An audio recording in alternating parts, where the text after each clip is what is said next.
আচ্ছা, কালিদাস লিখেছিলেন মেঘদূত, আপনি লিখেছেন ঋতুসংহার। তো কোথাও কি কালিদাসের কোনো প্রভাব? ঋতুসংহার কালিদাসের 4টে কাব্য আছে আর 3টে নাটক আছে। তার মধ্যে প্রথম যে কাব্য উনি লিখেছেন ঋতুসংহার, এই ঋতুসংহারটা আমি কবিতায় অনুবাদ করেছিলাম আর কি। প্রথমেই দেখলাম যে এই অম্বিকেশ মহাপাত্র তাকে যখন একটা কার্টুন ফরওয়ার্ড করার জন্য তাকে রাত 12টার সময় তো থানায় ডেকে নিয়ে গেছে। গেলাম, আরে বাবার, এই থানায় যাওয়া তো মুশকিল, আর লেখা নেই। 15 বছর কিন্তু একটাও আমি লিখিনি বিরুদ্ধে। একটা লিখেছিলাম গত বছর, এটা শারদিয়ায়, সেটা পাঠিয়েছি জুন মাসে। আগস্ট মাসে সম্ভবত ফোন করে, এই গল্প ছাপা যাবে না, আপনি অন্য গল্প দিন কালকের মধ্যে। আমরা একদিনে একটা এত বড়ো শারদীয়া মেয়েকে একদিনের মধ্যে গল্প লিখবো, গল্পটা ছাপা হলো না আর কি। আমি পরে অন্য জায়গায় ছেপে দিলাম আর কি। কিন্তু তাতে এটাই লাস্ট লাইন, যে মেধাতন্ত্র দেখে যাচ্ছে পেশিতন্ত্রের কীভাবে শাসন করছে পৃথিবী। কালিদাস প্রায় 2000 বছর আগের কালিদাস। সারা ভারতে কিন্তু কোনো লেখক আজ পর্যন্ত কালিদাসের জীবনে লিখতে পারেনি। আমি সাহস করে তার সমস্ত কাব্য এবং নাটক, প্রত্যেকটা শ্লোক, প্রত্যেকটা নাটক আমি পড়লাম, পড়ে আমি কালিদাসকে আবিষ্কার করতে আরম্ভ করলাম। এই কালিদাস কে হতে পারে? এই যে জীবনে লিখলাম, ঋতুসংহার থেকে শুরু করে কী করে রঘুবংশ পর্যন্ত পৌঁছালেন, রাজা বিক্রমাদিত্যের রাজসভায় থেকে কেন রাজসভায় গেলেন, বিক্রমাদিত্যের সঙ্গে তার কী সম্পর্ক ছিল, মানে এর আগে ভারতবর্ষে কেউ লেখেনি। কেউ কালিদাসকে নিয়ে কালিদাস সম্পর্কে ওই কালিদাসের লেখা নিয়ে বিশ্লেষণ করেছে, কালিদাসের জীবন লেখা।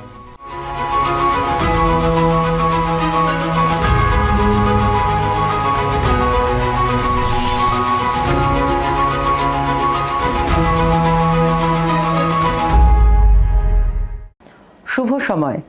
আমরা আবার এসে গেছি সন্দীপ গুহ প্রোডাকশনসের মনের কথা, মন কথা নিয়ে আপনাদের সামনে। আজকে আমাদের সঙ্গে যিনি আছেন, তিনি পশ্চিমবঙ্গ সরকারের বঙ্কিম স্মৃতি পুরস্কার পেয়েছেন 2002 সালে, পেয়েছেন মহুলবনি সেরেং এর জন্য BFJ পুরস্কার, এবং 2019 সালে সীতাকান্ত মহাপাত্রের ভারতবর্ষ অনুবাদের জন্য সাহিত্য অকাদেমি পুরস্কার, এবং 2022 সালে বীরবল উপন্যাসের জন্য সাহিত্য অকাদেমি পুরস্কার। তিনি আর কেউ নন, আজকে আমাদের অতিথি বিশিষ্ট সাহিত্যিক তপন বন্দ্যোপাধ্যায়। নমস্কার তপনবাবু।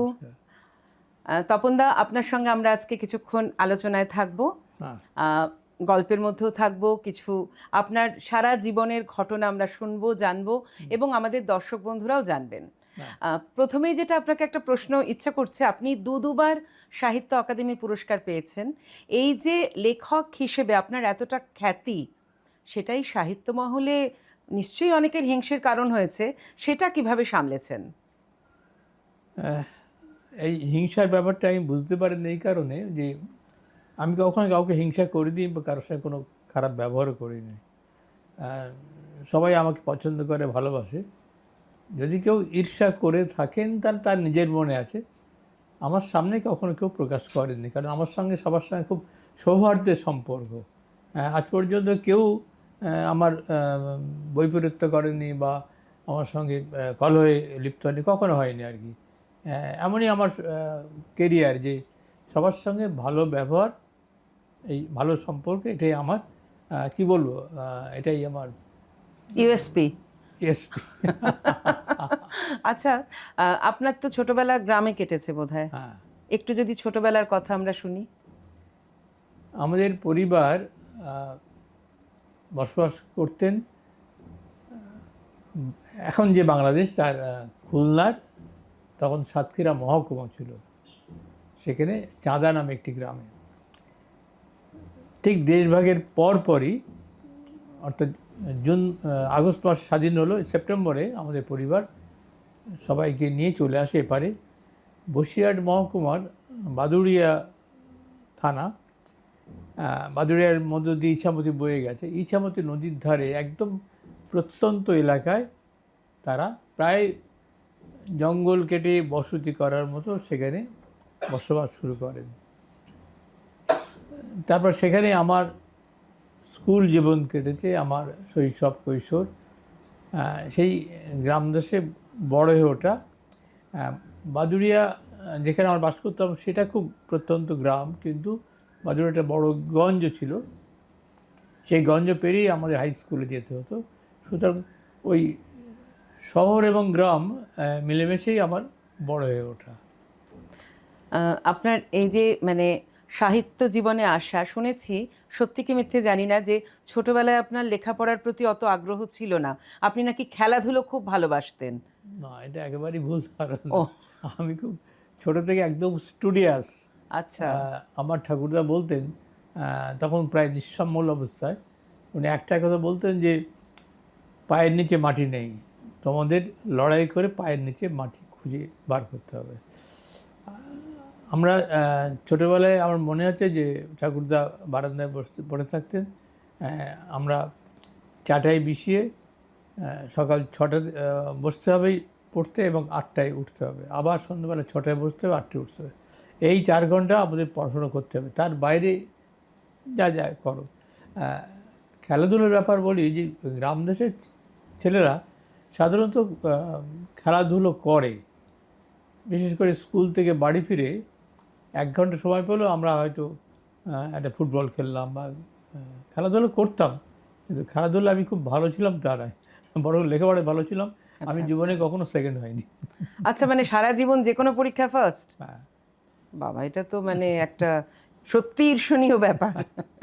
আচ্ছা, আপনার জীবনে মানে আপনার মায়ের প্রভাব, বাবার প্রভাব, বা আজকে যে আপনি নিজেকে লেখক হিসেবে প্রতিষ্ঠা করতে পেরেছেন, মা বাবা বা অন্য কারোর প্রভাব? আমি আমার যখন প্রকৃত জ্ঞান হলো আর কি, আমি দেখতাম বাবা মা এবং বোনদের নিয়ে অনেক দূরের গ্রামে চাকরি করেন। আমি বড় হয়েছি ঠাকুরদা এবং ঠাকুমার কাছে। প্রভাব যদি থাকে, ঠাকুরদার প্রভাব কিছু ছিল, কিন্তু ঠাকুরদা, আমি যখন ক্লাস 8-এ পড়ি তখন ঠাকুরদা হঠাৎ মারা যান আর কি। ঠাকুমার কাছে আমি বড় হয়েছি। আর আমার একটা অভ্যাস ছিল যে রাত্রিবেলা যখন ঠাকুমার কাছে শুতাম, বলতাম যে একটা গল্প বলো। আমার ঠাকুমার বিদ্যা ক্লাস 3 পর্যন্ত, এবং তার বিয়ে হয়েছে খুব অল্প বয়স, তখন বিয়ে হয়েছে। কিন্তু ঠাকুমা আমাকে রূপকথার গল্প বলতেন। একদিন একটা গল্প বললেন, তারপরে আবার দ্বিতীয় গল্প, তৃতীয় গল্প, চতুর্থ গল্প যদি আবার প্রথম গল্পের মতো হতো, আমি বলতাম না, এটা এদিন বলা হয়ে গেছে, নতুন গল্প বলো। ঠাকুমার খুব বিপদ ছিল আর কি, প্রত্যেক দিন নতুন নতুন গল্প কী করে উনি তৈরি করবেন। তখন তো দক্ষিণাঞ্চল মিত্র মজুমদার ছিল না, উনি নিজে বানাতেন নাকি আগের শুনে শুনে বলতেন, প্রত্যেক দিন নতুন গল্প বলতেন। এবং আমার ধারণা, আমি যেটা বলে যে 8 বছর 10 বছর পর্যন্ত মানুষের ব্রেন ডেভেলপ করে আর কি। আমার ছোটোবেলাতেই অসম্ভব রূপকথার গল্পের মধ্যে দিয়ে কেটেছে। আমার যে প্রভাব আমার মনে বড় হয়ে, আমার যে কল্পনা শক্তি, আমার যে চিন্তাভাবনা, তার মূলে আমার ঠাকুমার যে উদ্ভাবনী শক্তি, সেটা আমি এখন অবাক হয়ে যাই, কী করে উনি নতুন নতুন গল্প বানাতেন আর কি, অদ্ভুত অদ্ভুত গল্প। তা সেই প্রেরণা আমার মধ্যে কাজ করছে, এটাই আমার মনে হয় আর কি। হ্যাঁ, মানে একজন গল্পকার বা কথক হতে গেলে তো তাকে কল্পনা করতেই হবে। কাজেই আপনি ছোটবেলায় যেরকম ঠাকুরমার মুখে গল্প শুনতেন, সেগুলো অবচেতন মনে বা চেতন মনে কোথাও একটা আপনার মনের ভেতর লুকিয়েছিল, যেটা পরবর্তীকালে লেখার মধ্যে দিয়ে প্রকাশ পেয়েছে। আপনি তো শুরু করেছিলেন কবিতা দিয়ে, কিন্তু আপনাকে প্রতিষ্ঠা এনে দিয়েছে কিন্তু গদ্য সাহিত্য। তো এটা মানে কেন? আমার এখন যা মনে হয়, বোধহয় আমি একটু বর্ন রাইটার ছিলাম। ক্লাস 3-তে যখন কিশোরায় প্রথম ভাগ পড়ি, তখন কবিতা পড়তাম, গল্প পড়তাম, এবং পড়তে পড়তে মনে হতো ইচ্ছে করলে বোধহয় আমিও এরকম লিখতে পারি। এখন খুব স্পর্ধা মনে আছে, তখন এরকম মনে হতো। কিন্তু আমি ক্লাস 3 থেকে আমি ছড়া লিখতে শুরু করি। আমার একটা বড় একটা খাতা আমি ছড়া লিখেই ভর্তি করেছিলাম আর কি। এই স্কুল জীবনে ছড়া প্রথমে, তারপর কবিতা, কলেজ বিশ্ববিদ্যালয় পর্যন্ত আমি কবিতা লিখেছি। তারপর তখন একটা দুটো গল্প লিখতে শুরু করি, কিন্তু গল্প লেখা বাড়লো। আমি যখন WBCS পরীক্ষা পাস করে আমি যখন প্রথম বেরিয়ে পড়লাম, প্রথমে বহরমপুর, তারপরে ভগবত গলার ভিডিও, তারপর কাকদ্বীপের ভিডিও, ডায়মন্ড হারবারে ডেপুটি ম্যাজিস্ট্রেট হলাম, মেদিনীপুর SDO হলাম।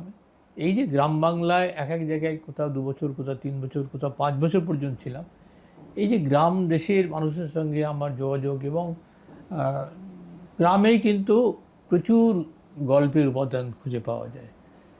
আমার তখন মনে হলো যে কবিতায় সব কিছু ধরা যাচ্ছে না আর কি, একটা 20 লাইনের কবিতার মধ্যে ধরা যায় না, কিন্তু একটা 16 পৃষ্ঠার গল্পে আমি একটা জীবন তুলে আনতে পারছি। এইভাবে আমার গল্প লেখা শুরু।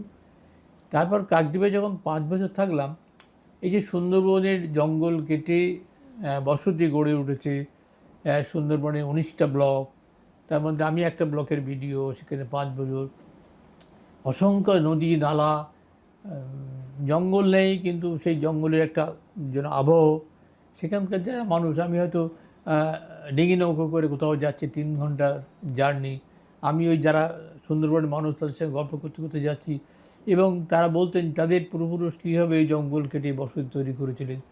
এই শুনতে শুনতে আমার মনে হলো যে আমি কিছু সুন্দরবনের গল্প লিখলাম। তারপর আমার একজন অগ্রজ আমার আধিকারিক আমাকে বললেন, তুমি যে গল্পই লিখছো সুন্দরবন হয়ে যাচ্ছে, তুমি একটা বড় উপন্যাস লেখো, নাহলে কিন্তু তুমি সুন্দরবন থেকে বেরোতে পারবে না। এই যে মাথায় ঢুকলো, তখন থেকে আমি এই নদীবাটি অরণ্য বলে যে প্রায় 800 পাতার একটা উপন্যাস, এই উপন্যাসটা লিখতে শুরু করলাম। সুন্দরবনের যখন জঙ্গল কাটাই হয়, 1830 সালে জঙ্গল কাটাই হয়, 1850-এ তখন পূর্ণ উদ্যমে জঙ্গল কাটা চলছে। সেখান থেকে 1950 যেটা তেবাগে আন্দোলন হলো আর কি, এই 100 বছর ইতিহাস আমি ধরলাম। প্রথমে 3 খণ্ডের উপন্যাস ছিল, পরে এটা অখণ্ড উপন্যাস বেরিয়েছে। এবং নদীবাটি অরণ্য আমাকে অনেকে বলে যে এটি আমার শ্রেষ্ঠ উপন্যাস আর কি, অর্থাৎ 100 বছরে আমি একটা গ্রাম জীবনকে ধরলাম আর কি। তারপরে আপনাকে একটু এখানে মানে আমি প্রশ্নটা করি, পরে ভুলে যাই যদি, সেটা হচ্ছে যে তার মানে এই যে কর্মসূত্রে আপনি বিভিন্ন জায়গায় গেছেন, তারাই মানে সেখানকার মানুষের জীবনযাত্রা বা সেখানকার মানুষ আপনার গল্পের চরিত্রের মধ্যে ধরা দিয়েছে বারবার। এটাই বাস্তবের সঙ্গে যোগ থাকলে সেই গল্প, সেই উপন্যাস কিন্তু কালজয়ী হয়। একদম বানিয়ে একটা 810 পাতার উপন্যাস লেখা যায় না। পৃথিবীর যত বড় উপন্যাসিক হন, তাদের বড় উপন্যাসের পেছনে কোনো না কোনো একটা সূত্র থাকে, একটা বাস্তবতা থাকে। সেই বাস্তবতা থেকে, যেমন আমি তার পরের উপন্যাসটা, আমি যখন মেদিনীপুরের এসডিও, তখন এই যে আইন শৃঙ্খলার দায়িত্বে রাতে 2টোর সময় ফোন এলো যে অমুক জায়গায় একটা মার্ডার হয়ে গেছে, কিংবা অমুক জায়গায় ভীষণ ক্লাশ হচ্ছে, দুপক্ষ মুখোমুখি হয়েছে, সঙ্গে সঙ্গে আমরা পুলিশ নিয়ে ছুটলাম। এই যে দুপক্ষের যে লড়াই, এই লড়াইটা আমার মনে হলো যে এটা কোথাও একটা লিখে রাখা দরকার। এরকম জীবন্ত আমার চোখের সামনে দেখা। নদীবাটি অরণ্য লিখেছিলাম যেহেতু রামায়ণের মূল ভিত্তি হচ্ছে কৃষি। রামায়ণের দৃষ্টিভঙ্গি থেকে লিখলাম আমি নদীবাটি অরণ্য। রামচন্দ্র তার কিন্তু নায়ক, রামচন্দ্র সামন্ত। দৈরথ যখন লিখলাম তখন কিন্তু মহাভারতের আদর লিখলাম। মহাভারতে কুরপাণ্ডবের লড়াই, এখানে 2 রাজনৈতিক দলের লড়াই, এই লড়াই লিখলাম। এবং সেখানকার মূল চরিত্র হচ্ছে দোপাটি বা দ্রৌপদী, তার স্বামীর নাম হচ্ছে অর্জুন। এই অর্জুন হচ্ছে ভোলেভালা, কিন্তু দোপাটি অসম্ভব বুদ্ধিমতী একজন মহিলা, গ্রাম্য মেয়ে, কিন্তু সে মুখে মুখে খনার মতো ছড়া বানাতে পারে। আমি গুনিনি, দৈরথ উপন্যাসে একজন বলে যে 171টা ছড়া আছে ওর মধ্যে, এবং সব রাজনৈতিক স্যাটায়ার ছড়া আর কি। তা দৈরথ লিখলাম ওই মেদিনীপুরের অভিজ্ঞতা নিয়ে। আবার আমার একটা উপন্যাস হচ্ছে ম্যাজিক স্টোরি, অর্থাৎ আমি ডায়মন্ড রয়েলাম ডেপুটি ম্যাজিস্ট্রেট হয়ে, তখন কোর্টে বসতে হতো। এই কোর্টের অভিজ্ঞতা থেকে শুরু, এবং এই যে জীবনটা আমি যাপন করেছি প্রায় প্রথম 15 বছর, এটা আমি ম্যাজিক স্টোরি শব্দটা হচ্ছে, আমি যখন স্কুলে একবার ফার্স্টে বাড়ি ফিরছি, একজন বয়স্ক মহিলা, তাকে প্রণাম করলাম, তখন বললেন বাবা তুমি ম্যাজিস্টার হও।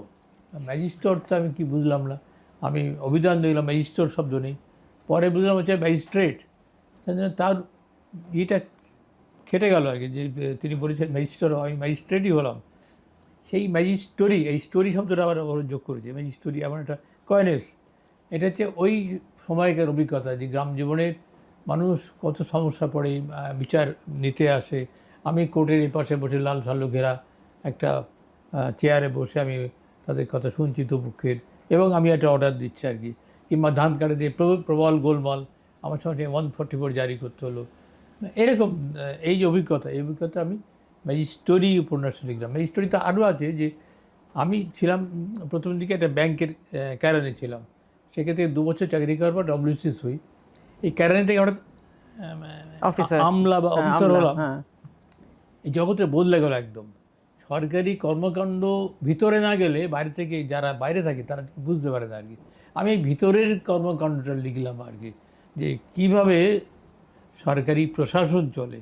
একটা জেলার কালেক্টরেট, তার মানে সেটা আমার জেলা রাইটার্স বিল্ডিংস বলা যায় আর কি। এইখান থেকে আমি দেখছি সারা জেলায় কীভাবে আমরা প্রশাসন থেকে কাজ করছি আর কি। এই হঠাৎ খরা হলো, হঠাৎ বন্যা হলো, হঠাৎ ইলেকশন করতে হবে, নানা রকম অভিজ্ঞতা আর কি।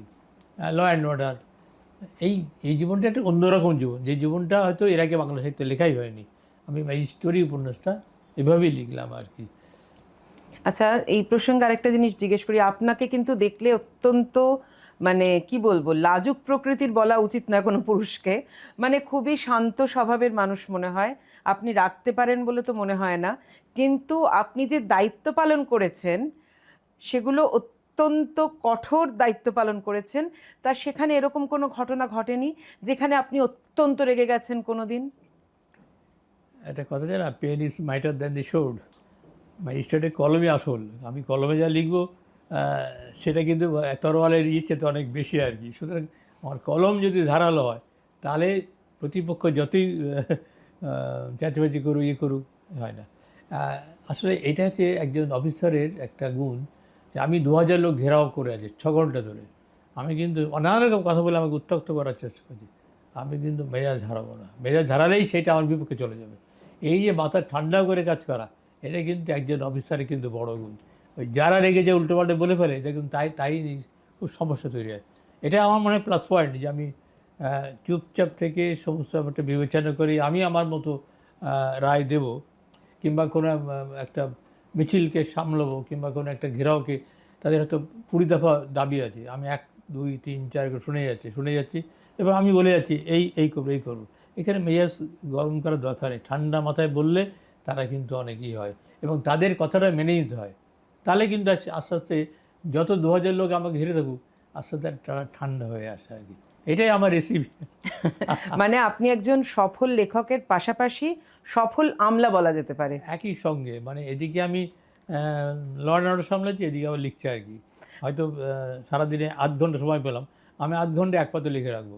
নাহলে এই চাকরি যেতে প্রায় 11 ঘন্টা 12 ঘন্টা আমাকে কাজ করতে হয়। হ্যাঁ, আমি ওটাই প্রশ্নটা করতাম পরে, যে কি করে সময় বের করতেন। এবং এই যে 365 দিন আমি 8 ঘন্টা হোক 1 ঘন্টা হোক, ছুটি দিনে 2 ঘন্টা হোক, এই যে ধারাবাহিক লিখেছি, এই না লিখতে পারতাম না আর কি। অনেকেই বলে যে না, এই চাকরি করে কি লেখা যায়? আমি মনে করি না। আমি সারাদিন আমার লেখা তৈরি হচ্ছে, কিন্তু আমি তোমার সাথে কথা বলছি, আমার কিন্তু মাথায় আমার সঙ্গে একটা প্লট ঘুরছে আর কি। এই যে দ্বৈত সত্তা, এই সত্তাটা লেখককে রাখতে হবে আর কি। আচ্ছা, আপনি তো বনবিবি লিখেছেন, তো ওখানেও কি আপনি কোনো ঘটনার সাক্ষী ছিলেন? আমার একটা বনবিবি উপন্যাস নেই, আমার একটা গল্প আছে, বনদেবীর কর বলে আর কি। সেটা হচ্ছে, আমি যখন ওই বাদুড়িয়ে থাকতাম, তখন ওখানকে যারা ইছামতি নদীর ধারে জেলেদের একটা বিশাল পাড়া ছিল, এবং এই জেলেরা ওই ইছামতিতে মাছ ধরতো আর কি। মাছ ধরে তার জীবিকা নির্বাহ করতো, কিন্তু তাতে খুব বেশি আয় হতো না।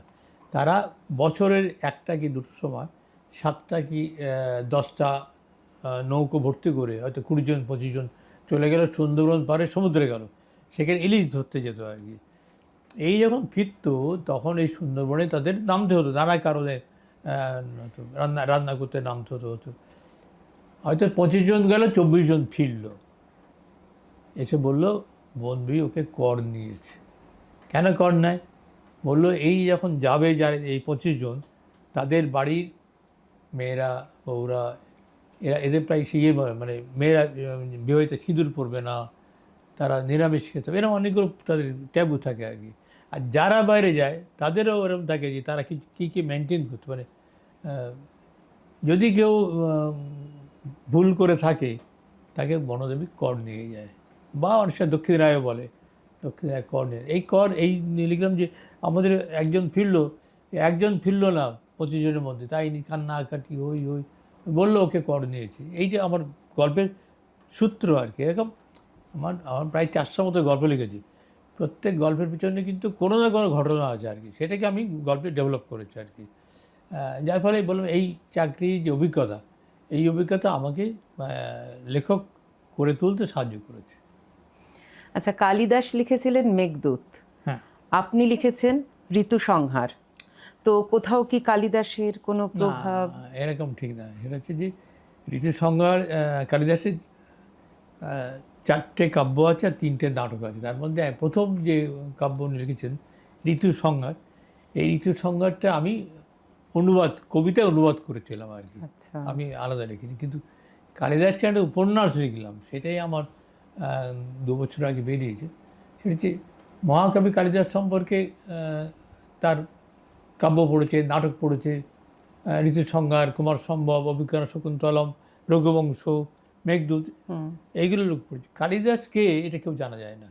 দুটো গল্প আছে, একটা হচ্ছে যে উনি যে ডালে বসেছিলেন এই ডালের গোড়া এটা কাটছিলেন, ছোটবেলা থেকে আমরা আমরা জানি। আর ওই বোকা দেখে কালিদাসকে একজন রাজকন্যার সঙ্গে বিয়ে দিয়েছিল। রাজকন্যা প্রথম রাত্রেই বললো, না বেরিয়ে যাও তুমি, আমি বুঝেছি, আমাকে ভুল বুঝিয়েছো।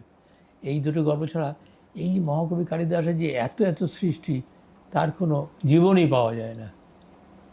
আমি কিন্তু এই ভারতে কালিদাস প্রায় 2000 বছর আগের কালিদাস, সারা ভারতে কিন্তু কোনো লেখক আজ পর্যন্ত কালিদাসের জীবনে লিখতে পারেনি।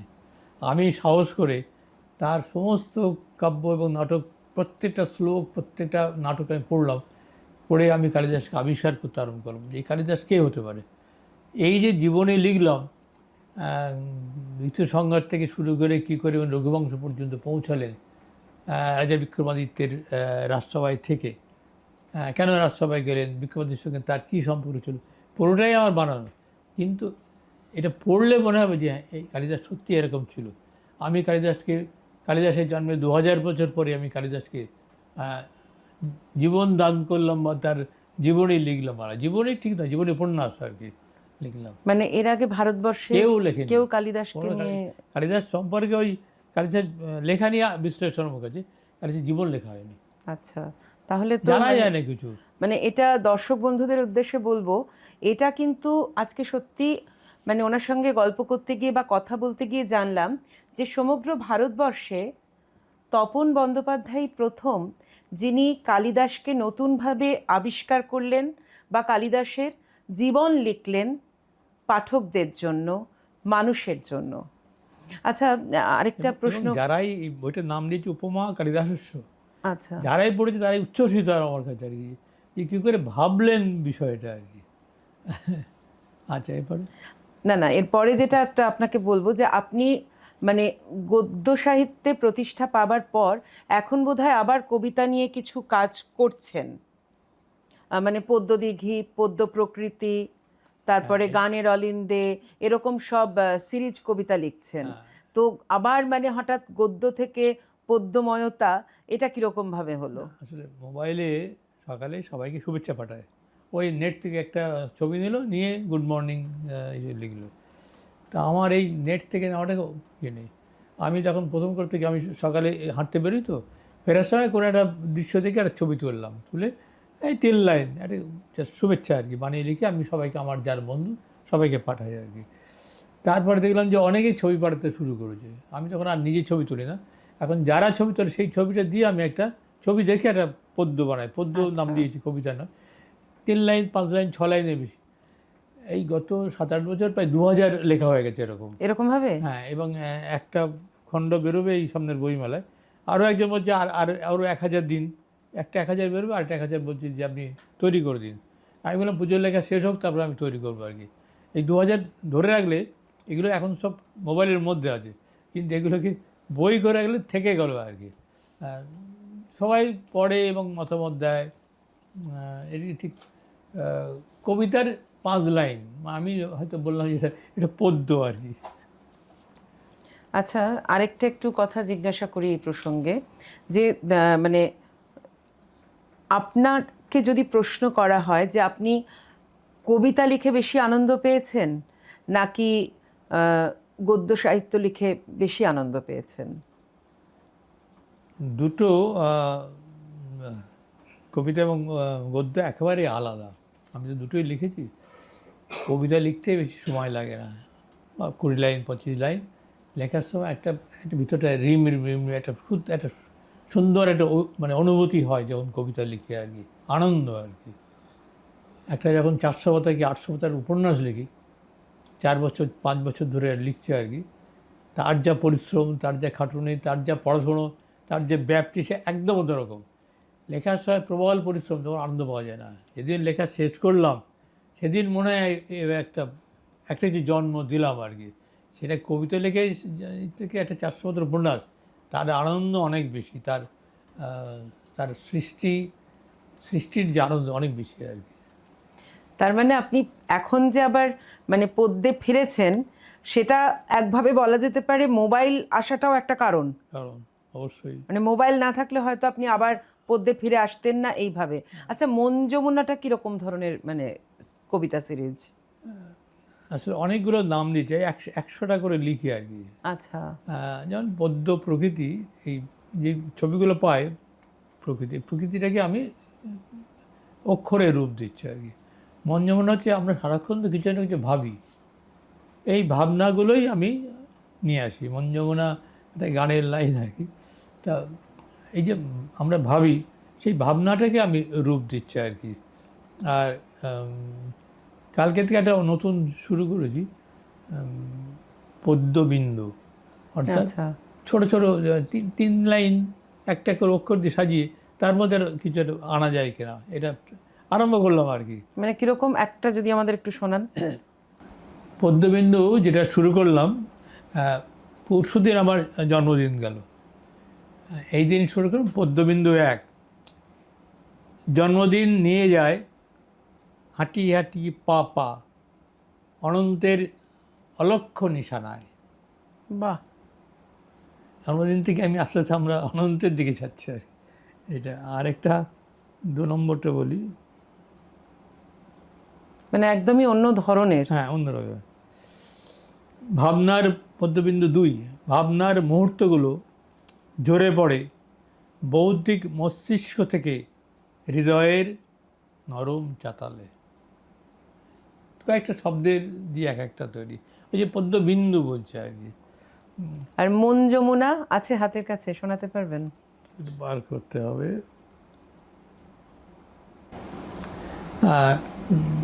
একটা পড়ি। এই যে গরমের স্পেলটা যাচ্ছে, এসো চলে এসো মেঘদূতগুলি, বর্ষ ওহে বর্ষ, পুড়ে খাওয়া বাঙালি জীবনে নিয়েছ কিছু হর্ষ। মেঘদূত এলো হেলে দুলে দুলে, ফেলে গেল ছিটে ফোঁটা, বলে গেল আজ এইটুকু থাক জ্যৈষ্ঠী মাসের কোটা। বাহ বাহ বাহ বাহ। মানে এটা হচ্ছে আপনার মন যমুনা, তাই মন তো? যমুনা। আরেকটা বলি, তুমি আসবে আসবে বলে অপেক্ষায় আছি কত তৃষিত মুহূর্ত, তোমার জন্য এই তাপিত দুপুর এত মনোরম, তুমি এলে অন্তরে ফুটে উঠবে আম্র রাগমণি। আমের ছবি দিয়ে, এই তুমি মানে আম, আম, এখানে প্রেমিকা তুমিটা, নয় আর হ্যাঁ, কি। এটা আমকে বলা হচ্ছে। আচ্ছা, আর গানের অলিন্দিটা কিরকম বিষয় ওটা? হ্যাঁ, এগুলোতে এটা গান করা যায় এরকম, মানে ছোট করে।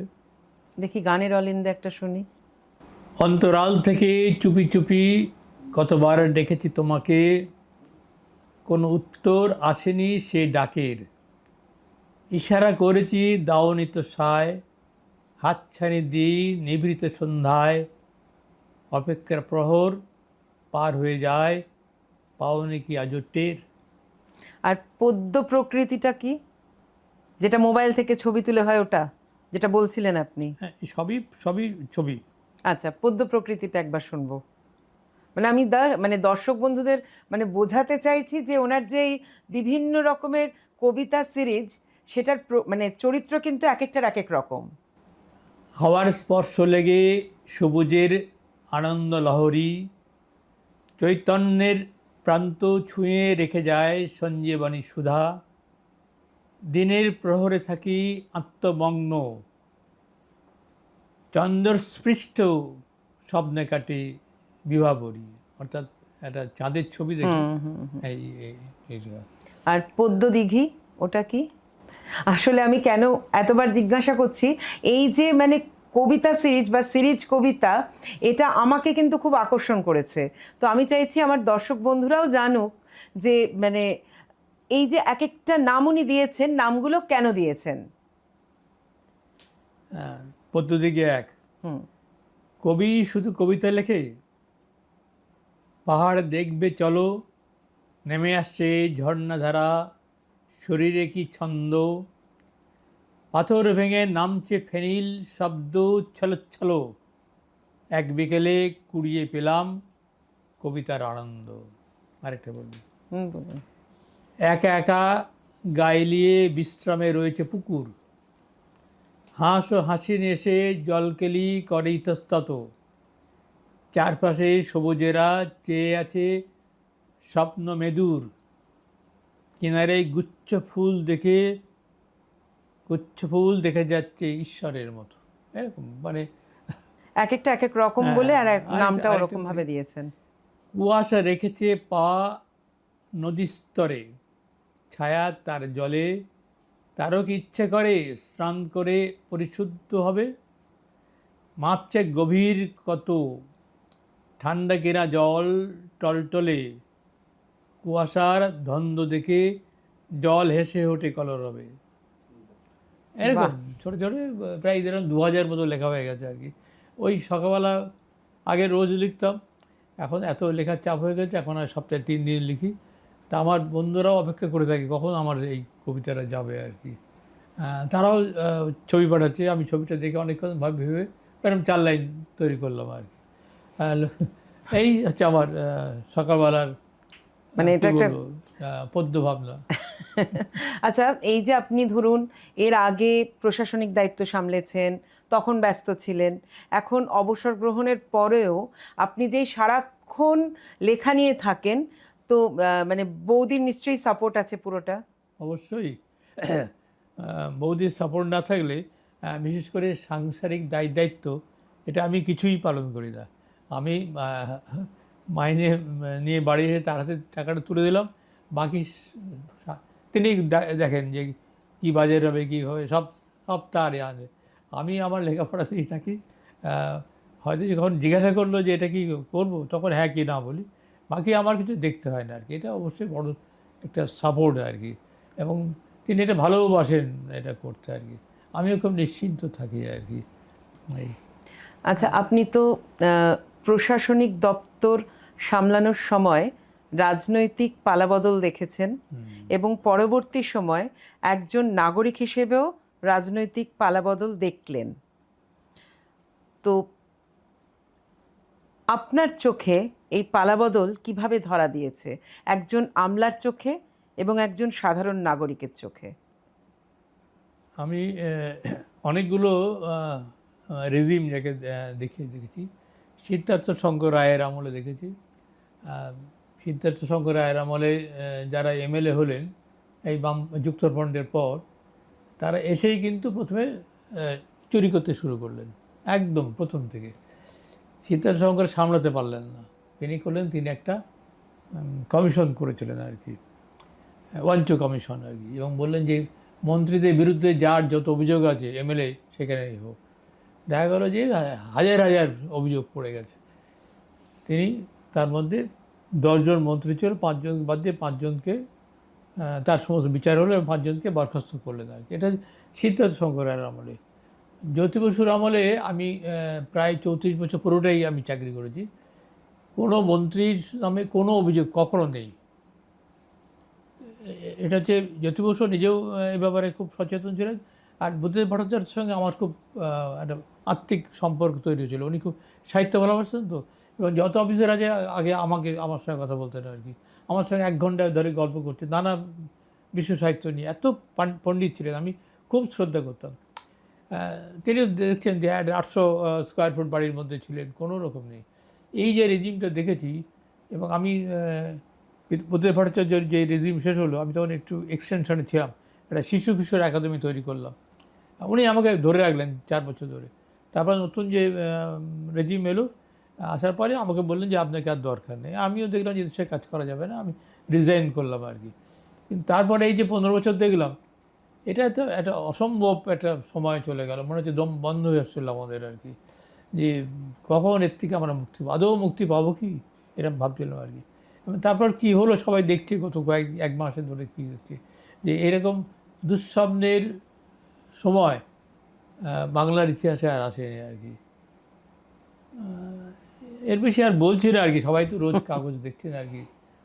খুব খারাপ সময়ের মধ্যে এখন নতুন সরকার এসছেন, আমাদের অনেক আশা যে অন্তত একটু ভালোভাবে বাঁচবো। যেমন আমি বলি যে বামফ্রন্টের সময় কিন্তু আমি অনেক গল্প লিখেছি যেটা বামফ্রন্টের বিরুদ্ধে আর কি লিখেছি, যে সেটা অনেকে পড়েছেন, পড়ে কেউ কেউ বলে আপনার খুব সাহস, সেটা লেখা ঠিক হচ্ছে না, কিন্তু কিছু হয়নি আর কি। এই রেজিমে প্রথমেই যখন আমরা তো ভাবি যে লিখবো গল্প বা উপন্যাস লিখবো, আমি যখন প্রথমেই দেখলাম যে এই অম্বিকেশ মহাপাত্র তাকে যখন একটা কার্টুন ফরওয়ার্ড করার জন্য তাকে রাত 12টার সময় থানায় ডেকে নিয়ে গেছে, দেখলাম আরে বাবার এই থানায় যাওয়া তো মুশকিল, তার লেখা নেই। 15 বছর কিন্তু একটাও আমি লিখিনি বিরুদ্ধে। একটা লিখেছিলাম গত বছর একটা শারদিয়ায়, সেটা পাঠিয়েছি জুন মাসে। আগস্ট মাসে সম্পাদক ফোন করেন, এই গল্প ছাপা যাবে না, আপনি অন্য গল্প দিন কালকের মধ্যে। আমি একদিনে একটা এত বড়ো শারদীয়া মেয়েকে একদিনের মধ্যে গল্প লিখবো, গল্পটা ছাপা হলো না আর কি।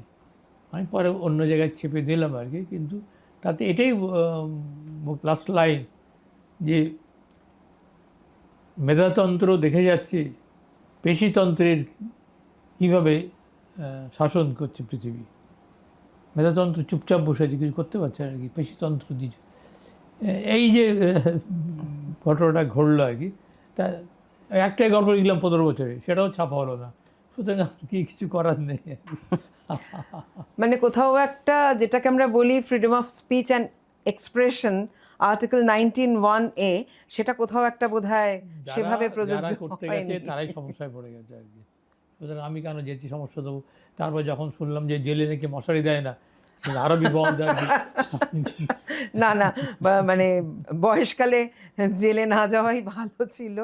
যাই হোক, নতুন সরকারের কাছ থেকে অবশ্যই, মানে আপনি কি আশা করছেন নতুন সরকারের কাছ থেকে একজন সাধারণ নাগরিক হিসেবে? আরম্ভটা কিন্তু খুব ভালো, একটাই আছে যে এই হকার উচ্ছেদটা আমার মনে হচ্ছে এদের আরও 15 দিন 20 দিন কি 1 মাস সময় দেওয়া উচিত ছিল, যে তোমরা চলে যাও।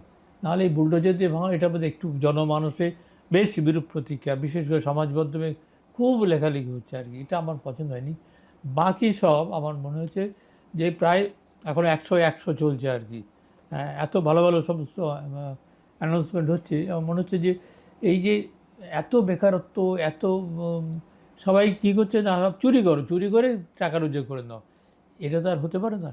কিন্তু এরা প্রথমেই যে কর্মসংস্থানের দিকে জোর দিচ্ছে, এবং বাংলা ছেলেরা তো চাকরি না পেয়ে ফ্রাস্ট্রেশনের চরমে আছে। যদি এরকম একটার পর একটা যদি ইন্ডাস্ট্রি আসে, সরকারি চাকরিগুলো দেওয়া হয়, অন্তত যারা এই মুহূর্তে যারা যুব সমাজ, তারা তো বেঁচে যায় আর কি।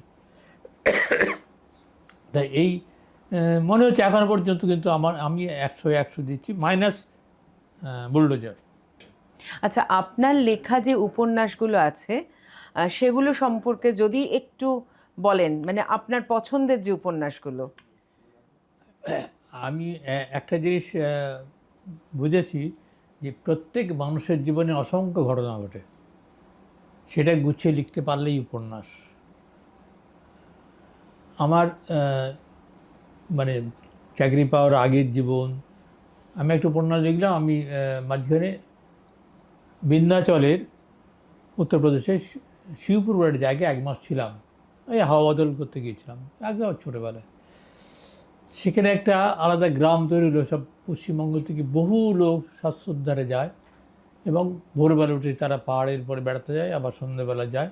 একটা গ্রাম যেন নিজেদের নতুন আর জগৎ তৈরি হলো।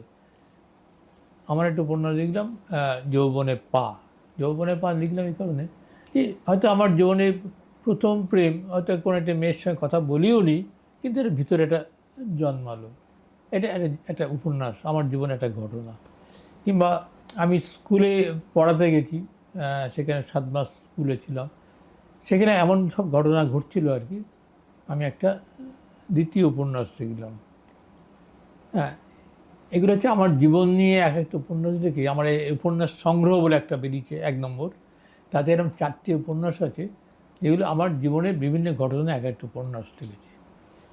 আবার আগেই বলেছি নদীবাড়ি অরণ্য, সেটা আমার কাকদ্বীপের ঘটনা। আমি দৈরথ মেদিনীপুরের ঘটনা। অবসর নেওয়ার পর আমি কয়েকটি উপন্যাস লিখেছি যেগুলো রিসার্চ ওরিয়েন্টেড। আমি যখন নতুন উপন্যাসের প্লট খুঁজছি তখন একজন সঙ্গীতজ্ঞ একটি তরুণী, সে আমাকে একটা 7 পাতার জীবনী গ্রন্থ দিল, জীবনী একটা 7 পাতার। বজ্জু বলে একজন গায়ক গোয়ালিয়রে, যে গোয়ালিয়র ঘরানার ধ্রুপদ, এই ধ্রুপদের স্রষ্টা আর কি, 7 পৃষ্ঠা নিয়ে আমাকে বললো যে আপনি এই ক্লাসিক্যাল গান নিয়ে একটু উপন্যাস লিখুন। আমি ক্লাসিক্যাল জানি না, শুনতে ভালো লাগে, তা আমি বই জোগাড় করতে আরম্ভ করলাম শাস্ত্রীয় সঙ্গীত নিয়ে, ধ্রুপদ নিয়ে। প্রায় 15-20টা বই মন দিয়ে পড়লাম, ধ্রুপদ গান শুনলাম। শুনতে শুনতে আমি একটা উপন্যাস লিখলাম। এখানে আছে মালব কৌশিক। মালব কৌশিক মানে হচ্ছে মালকোষ। এই মালকোষটা হচ্ছে থিম। এই শাস্ত্রীয় সঙ্গীত দিয়ে একটা 700 পাতার উপন্যাস লেখা যায়, এটা কেউ ভাবতেই পারবে না আর কি। এবং আমার পড়াশোনার ফলে আমি গোয়ালিয়রের যে রাজবাড়ি গোপালিকা পাহাড়ের পরে মানসিংহ তোমর, তার 8টা রানী ছিল, নবম রানী বিয়ে করলেন, তিনি খুব মানে বলশালী একটি মেয়ে আর কি। এই বজ্জুর জীবন, বজ্জু পরে ধর্মান্তরিত হয়ে বক্সু হয়। এখানে মালব কৌশিক লিখলাম 700 পৃষ্ঠা উপন্যাস। শাস্ত্রীয় সঙ্গীত দিয়ে আমার ধারণা পৃথিবীতে এরকম উপন্যাস লেখা হয়নি। কেউ পড়লো না, পড়ে ঠিক বুঝলো না বলা যায় আর কি, কিন্তু যারা পড়েছে তারা বলেছে আপনি কী করে লিখলেন, গান না জেনে কী করে লিখলেন। এনার সবটা হচ্ছে ডিভোশন। আমি 4 বছর ধরে একটা উপন্যাসের মধ্যে আমি ডুবেছিলাম আর কি। ঠিক আছে, কারণ যারা পড়েছে তারা সবাই খুব। মালব কৌশিক লেখার সময় ওর মধ্যে তানসেন একটা চরিত্র আছে। আচ্ছা, পরে ভাবলো যে তানসেনকে নিয়ে একটা উপন্যাস লিখব। বজ্জুর চেয়ে 10 বছরের ছোটো, তাই তানসেনকে নিয়ে উপন্যাস পড়াশোনা করতে করতে মনে হলো যে একবার তো ক্লাসিক্যাল গান নিয়ে একটা উপন্যাস লিখলাম। তানসেন না লিখে, তানসেনের সময় যে প্রধান সভাসদ বীরবল কিন্তু উপেক্ষিত চরিত্র, তাকে বলা হয় ভাঁড়, তাকে বলা হয় বিদূষক। আমি পড়তে গিয়ে দেখলাম যে আকবর তো নিরক্ষর ছিল, আকবর কোনো লেখাপড়া জানতেন না। আকবর দি গ্রেট হয়ে ওঠা, তার পিছনে একজনের অবদান, সে হচ্ছে বীরবল। ইতিহাস বীরবলকে সাইড ট্র্যাক করে গেছে, আকবরকে মহান করেছে আর কি। আমি দেখলাম যে বীরবল না থাকলে আকবর হতে পারতেন না। বীরবলকে নিয়ে আমি একটা প্রায় 400 পাতার উপন্যাস লিখলাম। প্রচুর ইতিহাস বই পড়লাম, ভিনসেন্ট স্মিথ, আশীর্বাদলাল শ্রীবাস্তব, রমেশচন্দ্র মজুমদার, প্রচুর বই পড়লাম। পড়ে বীরবলকে নিয়ে একটা উপন্যাস, যেটা সাহিত্য একাডেমি পেল আর কি 2022-এ। বীরবল লিখতে লিখতে অবশ্যই এই কালিদাসের কথা বললাম, কালিদাস লিখলাম। আরেকটু উপন্যাস লিখলাম তত্ত্ববশী। উপনিষদ যখন লেখা হয়েছিল আজ থেকে প্রায় 3-4 হাজার বছর আগে, উপনিষদ আমি প্রায় 35টা উপনিষদ পড়লাম। এই উপনিষদে দেখলাম যে কী লেভেলের মানে তাদের ভাবনা। আজ থেকে এত বছর আগে, অর্থাৎ তখনকার মানুষ কত পণ্ডিত ছিলেন আর কি, তাদের জীবন কীরকম ছিল আমরা কেউ জানি না। আমি 35টা উপনিষদ পড়ে, সবকটা উপনিষদের ভিতরে হৃদয়ঙ্গম করে আমি লিখলাম তত্ত্বমসি। তত্ত্বমসি শব্দটার মানে হচ্ছে তত্ত্বমসি, তুমি ঈশ্বর। আমাদের এই যে প্রত্যেক মানুষের মধ্যে একজন ঈশ্বর বাস করে। ঈশ্বর কেউ জাগাতে পারে, কেউ জাগাতে পারে না। এই যে জাগানো, এটা হচ্ছে উপনিষদের একটা বাণী আর কি, যে প্রত্যেক ভিতরে থাকে। এই যে একজন সত্যজিৎ রায়, তার ভিতরে ঈশ্বর, উনি রবীন্দ্রনাথ, তার ঈশ্বর উনি জাগাতে পারলেন না আর কি। আবার যে চাষি মানুষ, সে জানলই না যে তার ভিতরে একটা ঈশ্বর বাস করে। এইটা নিয়ে আমি তত্ত্বমসি বলে উপন্যাস লিখলাম। উপন্যাসের সময় কাল নিয়ে তখনকার যুবক যুবতী ছিল, তারাও প্রেম করতো, তাদের প্রেম কী লেভেলে ছিল, এই যে ভাবনাটা, এগুলো পুরোটাই কল্পনা, কিন্তু আমি এটা এই উপন্যাসে আমি লিখলাম আর কি। আর একটা উপন্যাস লিখলাম, হঠাৎ মনে হলো, একজন আমাকে বললো যে অজিতেশ বন্দ্যোপাধ্যায় কিন্তু খুব অকালে মারা গেলেন, তাকে নিয়ে একটা উপন্যাস লিখুন। তার কোনো জীবনী নেই, তার সম্পর্কে কেউ জানে না। তা আমি ভাবলাম যে লেখা যায়, আমি কখনো হারিনি। মানে আমি যখন যেমন লেখাপড়ায় আমি সাহিত্য করতাম তো, কিন্তু আমি বিএসসি ম্যাথমেটিক্স অনার্সে ভর্তি হলাম, ম্যাথমেটিক্সে এমএসসি করলাম, ফার্স্ট ক্লাস করলাম, অর্থাৎ আমি অঙ্কে ভালো ছিলাম তো, কিন্তু আমি হারবো না, এই জন্য ওই 5-6 বছর আমি শুধু অঙ্কের মধ্যে ছিলাম আর কি। এবং এও তাই, অজিতেশ বন্দ্যোপাধ্যায় কী করা যায়, যারা অজিতেশ বন্দ্যোপাধ্যায়ের কাছের মানুষ, এই রুদ্রপ্রসাদ সেনগুপ্ত, বিভাস চক্রবর্তী, পবিত্র সরকার, এরকম আর অনেককে আমি ইন্টারভিউ করলাম, ঘন্টার পর ঘন্টা ইন্টারভিউ করে জানার চেষ্টা করলাম। তারপরে সন্ধ্যা বলে একটি মেয়ে আছে, তার শেষ জীবনে এই মেয়েটি ছিল আর কি। তার বাড়িতে একদিন 4 উঠে গেলাম, উঠে তার সঙ্গে প্রায় 2 ঘন্টা কাটালাম আর কি। সে কি জানে, এই করতে করতে করতে একটা উপন্যাস লিখলাম, নায়কের অকাল প্রস্থান। মাত্র 50 বছর বেঁচেছিলেন, 50 বছরে কিন্তু কাঁপিয়ে দিয়েছিলেন বাংলা মঞ্চ আর কি। এখানে উপন্যাস লিখলাম, এগুলো হচ্ছে প্রায় 0 থেকে শুরু করে একটা উপন্যাস লেখা আর কি, তার কিছুই পাওয়া যায় না আর কি। মানে খুবই রিসার্চ ওয়ার্ক করতে হয়েছে, প্রচুর খাটতে হয়েছে তার মানে। এবং আমার উপন্যাস পড়ার পর ওর পরিবারের লোক তার জীবনী গ্রন্থ লিখলো আমার উপন্যাস, মানে মানে আপনারটা তখন তথ্যসূত্র হয়ে গেল আর কি। আর কি। এরকম এক একটা উপন্যাসের পেছনে আমি এরকম প্রচুর সময়, যেমন এই গত বছর যে উপন্যাস, এই বইমেলা যে উপন্যাসে বেরোলো, এটা একটা অদ্ভুত উপন্যাস। সেটা হচ্ছে, সবাই রবীন্দ্রসঙ্গীত ভালোবাসি, আমি নিজে রবীন্দ্রসঙ্গীতের ভীষণ ফ্যান আর কি, মানে সারাদিন শুনতে পারি এবং মন ভালো হয়ে যায়। 50টা রবীন্দ্রসঙ্গীত নিয়ে, 50টা পরিচ্ছেদ নিয়ে আমি একটা উপন্যাস লিখলাম। প্রহর শেষের রাঙা আলো, একটা গান আছে না, প্রহর শেষে আলোয় রাঙা সেদিন চিত্রমাস তোমার চোখে দেখেছিলাম আমার সর্বনাশ। ওখানে আলোয় রাঙা আছে, আমি রাঙা আলোয় করে 50টা রবীন্দ্রসঙ্গীত, এবং তার জন্য 2500 গান আমাকে পড়তে হয়েছে, পুরো পড়েছি, কোন চ্যাপ্টারে কোন গান লাগাবো বাবা।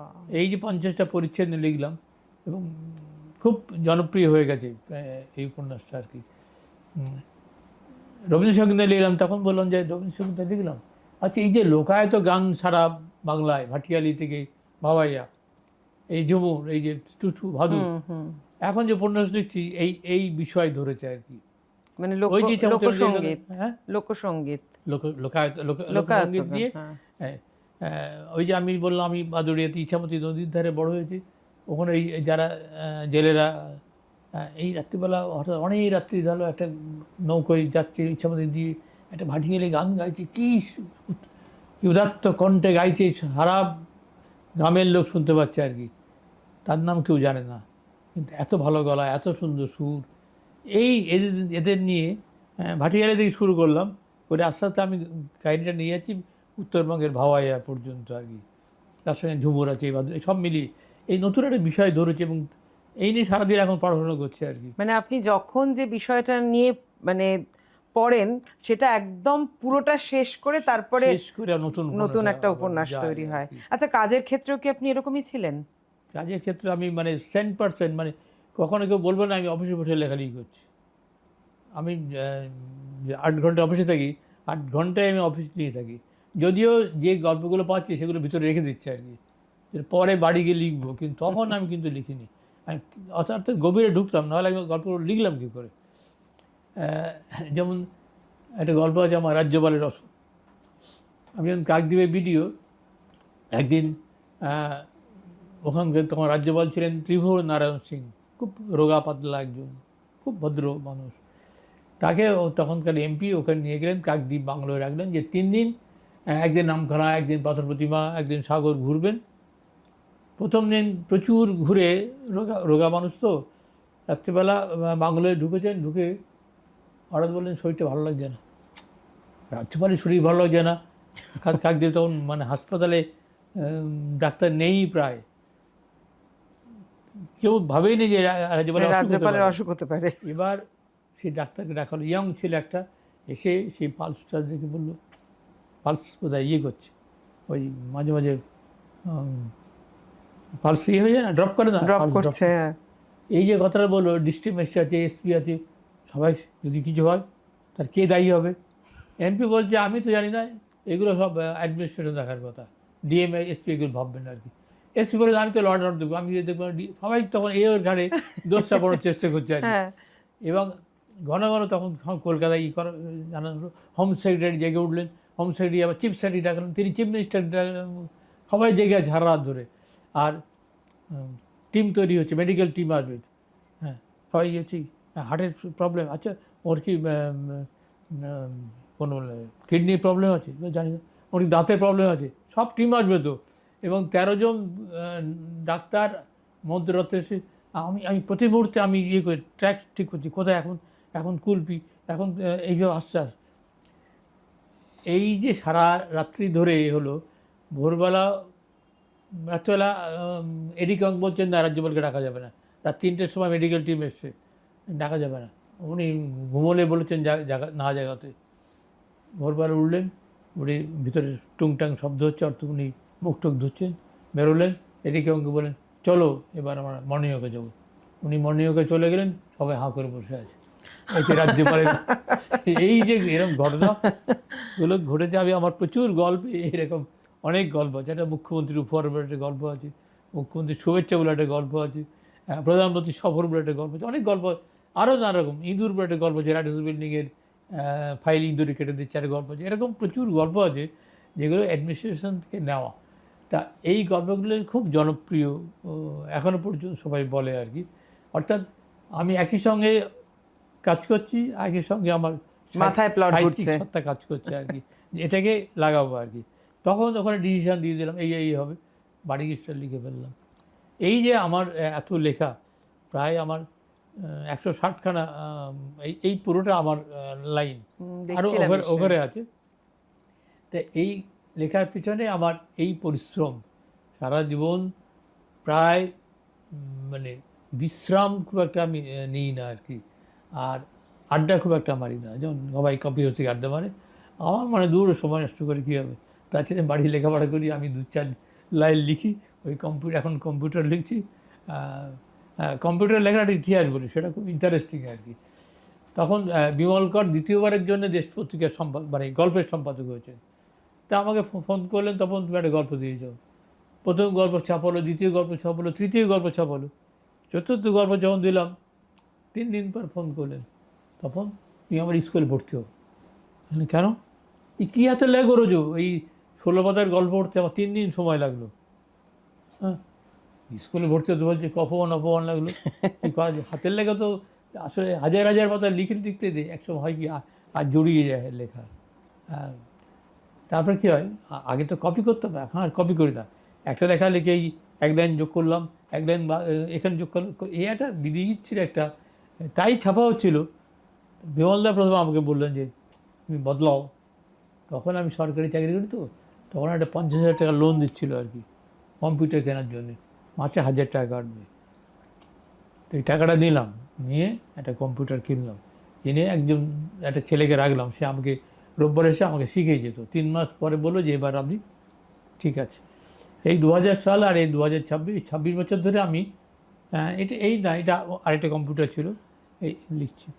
এখন লিখেও আরাম, কম্পিউটার লিখে যে কী আরাম, অর্থাৎ আমি একটা লাইন মুছে দেবো, সঙ্গে মুছে দিলাম। আগে কাটতে হতো, তার সঙ্গে নিচে লিখতে হতো, সুন্দর ঝকঝকে একটা ম্যানুস্ক্রিপ্ট পাচ্ছি। মানে এটা একটা আমার ইতিহাস একটা আমার। মানে এখানেও কিন্তু আপনার জেদটাই কাজ করেছে, হ্যাঁ, যে ওই যে বলেছে হাতে লেখা ঠিক করো, তাই জন্য কম্পিউটারটা কিনে ফেললেন, না হলে হয়তো কিনতেনও না তখন।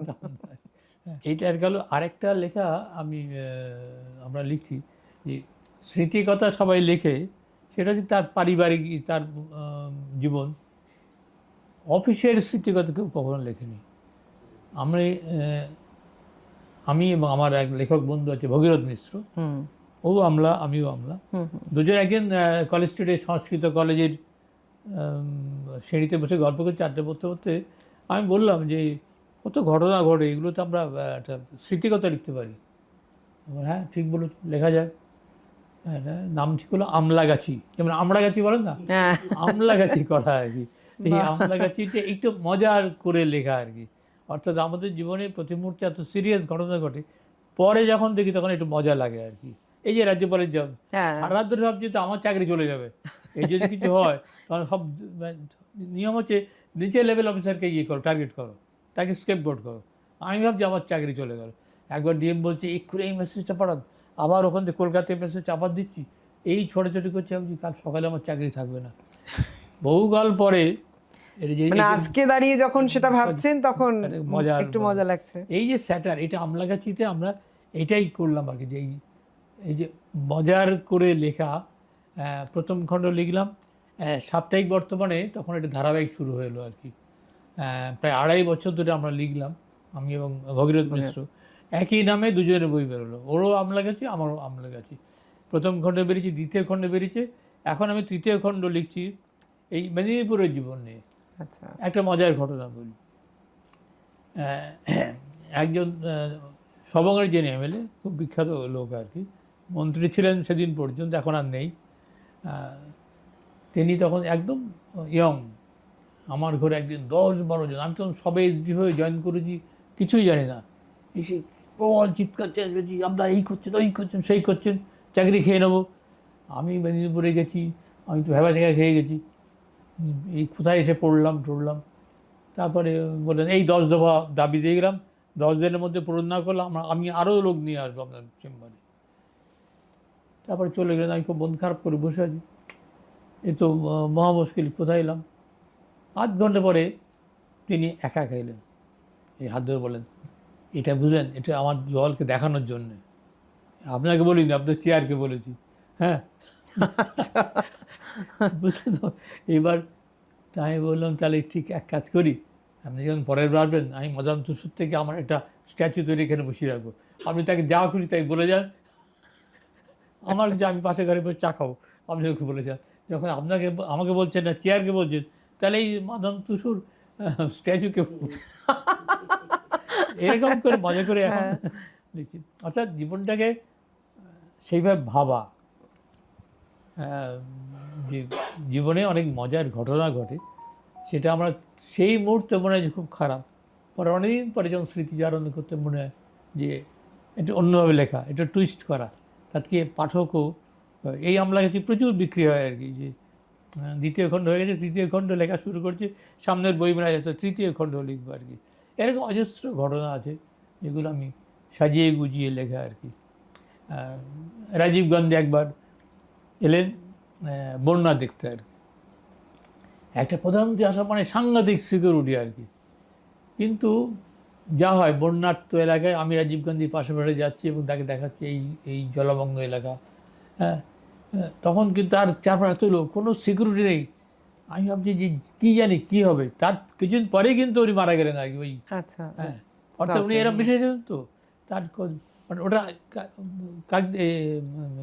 মেদিনীপুরে ঘটতে পারতো আর কি, হলে তখন আমাদের সমস্যা হয়ে যেত। কিন্তু উনি এরকম মানুষ ছিলেন আর কি, যে সবার সঙ্গে মিশে ঘুরছি, 1 ঘন্টা 1.5 ঘন্টা ধরে উনি হাঁটছে, আমরা হাঁটছি, সমস্ত এলাকা দেখাচ্ছে আর কি। তাই এই যে ঘটনাগুলো, এগুলো একটা জীবনের একটা অন্যরকম প্রাপ্তি আর কি, এইগুলোই আমি পরপর লিখছি আর কি। একবার ইলেকশনের সময় উনি রাজীব গান্ধী নিজেই হেলিকপ্টারে এসে নামলেন কলাইকুণ্ডা থেকে যাবেন হলদিয়ায়, 13টা মিটিং করবেন আর কি। নিজেই জঙ্গা জিপ আছে, সেই জঙ্গা জিপের তেল আনতে আমার অবস্থা খারাপ হয়ে গেছিলো। সেই তেল নাকি দুর্গাপুরে পাওয়া যায়, 1 রাত্রির মধ্যে আমাকে দুর্গাপুর থেকে সেই তেল আনতে হবে। ওই তেল কিন্তু নর্মাল পেট্রোল নয়, এটা অন্য একটা কী দাম ভুলে গেছে এখন আর কি। সেই দুর্গাপুর থেকে 1 রাত্রির মধ্যে আমার আনাতে হলো আর কি। উনি গেলেন, তারপরে খড়গপুরে বিশাল রোস্ট্রাম তৈরি হচ্ছে, উনি তত্ত্ব করে উঠে গেলে উঠে গিয়ে বক্তৃতা করে গেলেন। ঝাড়গ্রামে আমার যে এসডিও ছিলেন, আমার কলিগ, ঝাড়গ্রামে পরের দিন আমাকে দেখলেন, এই দেখুন রাজীব গান্ধীর সঙ্গে আমি হ্যান্ডশেক করছি, ফটো তুলেছি। মানে কী করে হলো, বলে আগে তো ফটোগ্রাফার রেডি ছিল, হ্যাঁ, যেই আসবে হ্যান্ডশেক করবো, এই যে আমার তো মাথায় আসেনি, আমার ফটো তোলা হলো।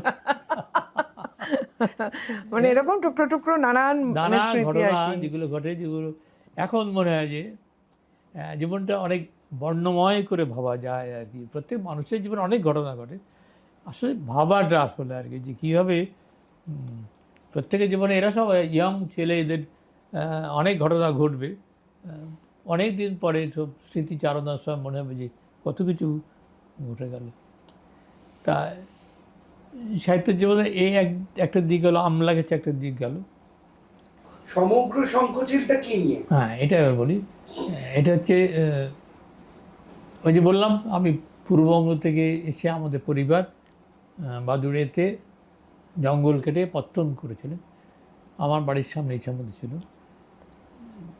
ক্লাস 5 থেকে 6-এ উঠতে আমি বোধহয় ফার্স্ট হতে পারিনি আর কি। এটা খুব যন্ত্রণা। আগে 1 2 3 4 হয়েছে, হয় হাই স্কুলে গিয়ে অনেক স্কুল থেকে এসছে, সারা রাস্তা মন খারাপ করে আসছি। তারপরে হয়নি, তারপরে আমি পারবো। এখান থেকে আমার উপন্যাস শুরু। অর্থাৎ শঙ্খ হচ্ছে আমারই ছোটোবেলা, এবং ওই যে school life, college life, university life, অর্থাৎ বলে না প্রত্যেক মানুষের জীবন উপন্যাস। এটা লিখে ফেললেই উপন্যাস আর কি। এই সমগ্র শঙ্খচিলটা হচ্ছে আমার জীবনের বলা যায় প্রথম 22-23 বছর পর্যন্ত যে জীবনটা আর কি। অর্থাৎ সেই মাদুরিয়ার জীবন, সেখান থেকে কলকাতায় এলাম, কলকাতায় পূর্ব পঞ্চায়েতে থাকতাম, সেখানে 10 বছর ছিলাম। সেখানকার জীবন, নানা ঘটনা, তার মধ্যে আমার প্রেমে পড়া ইত্যাদি ইত্যাদি, এই সব মিলিয়ে আছে। প্রেমে পড়েছিলেন কি করে সেটা একটু শুনি। প্রেমে পড়েছিলাম আমি যখন কলেজের শেষ বর্ষ আর কি, 3rd ইয়ার। প্রেমিকাই বৌদি তো? হ্যাঁ, এটা কিন্তু গুরুত্বপূর্ণ প্রশ্ন। মানে বৌদি প্রেমিকাই তো, না হলে আমরা টেলিকাস্ট করতে পারবো না। আমি তখন 3rd ইয়ার পড়ি। তা আমার কাকার বাড়ি থাকতাম আর কি। কাকার সঙ্গে একজনের খুব বন্ধুত্ব হলো আর কি, খুব বন্ধুত্ব। এত বন্ধুত্ব দুজন হলো, তারাও আমাদের বাড়ি আসতেন, আমরাও তাদের বাড়ি যেতাম। তাদের বাড়ি, তার যিনি জ্যেষ্ঠা কন্যা আর কি, তো একদিন তার মা আমাকে বললেন যে তুমি যদি আমার মেয়েটা একটু দেখিয়ে টিকে দাও আর কি। তখন অল্প বয়স, বেশ ঠিক আছে দেখিয়ে দেবো। এই সপ্তাহে একদিন যেতাম। এই করতে করতে যা হয় আর কিছু। তারপরে অনেক বছর কেটে গেল। ছাত্রীর প্রেম, এরা অবৈতনিক মানে অবৈতনিক না, অবৈতনিক আর রইল কোথায়? হয়তো অর্থ পাননি, কিন্তু আসল মূল্যটাকে নিয়ে এসেছে। আচ্ছা, পুজোর সময় তো আপনাকে নিশ্চয়ই ফরমাইশি লেখা লিখতে হয়, মানে সেটা কি ভালো লাগে লিখতে? ফরমাইশি বলতে হয়তো কেউ উপন্যাস চাইলেন, সারা বছর আমরা নানা প্লট ভেবে রেখে আর কি সেটা লিখলাম। হ্যাঁ, সেটা উপন্যাস আকারে লিখলাম। সে ফরমাইশি হলেও আমার আগে থেকে তৈরি থাকে আর কি। যেমন এবছর শারদীয়া বসুমতী প্রত্যেক বছর আমাকে দিয়ে একটা উপন্যাস লেখায়। এবছর ফোন করেছিল যে একটা উপন্যাস দিয়ে আর কি। তাই বলে আমি সব লিখেছি, শুধু নাটক কখনো লিখিনি আর কি। তা আমি এবছর একটা নাটক লিখব। তখন বললো নাটকে কিন্তু উপন্যাসের মতো অত টাকা দেবো না।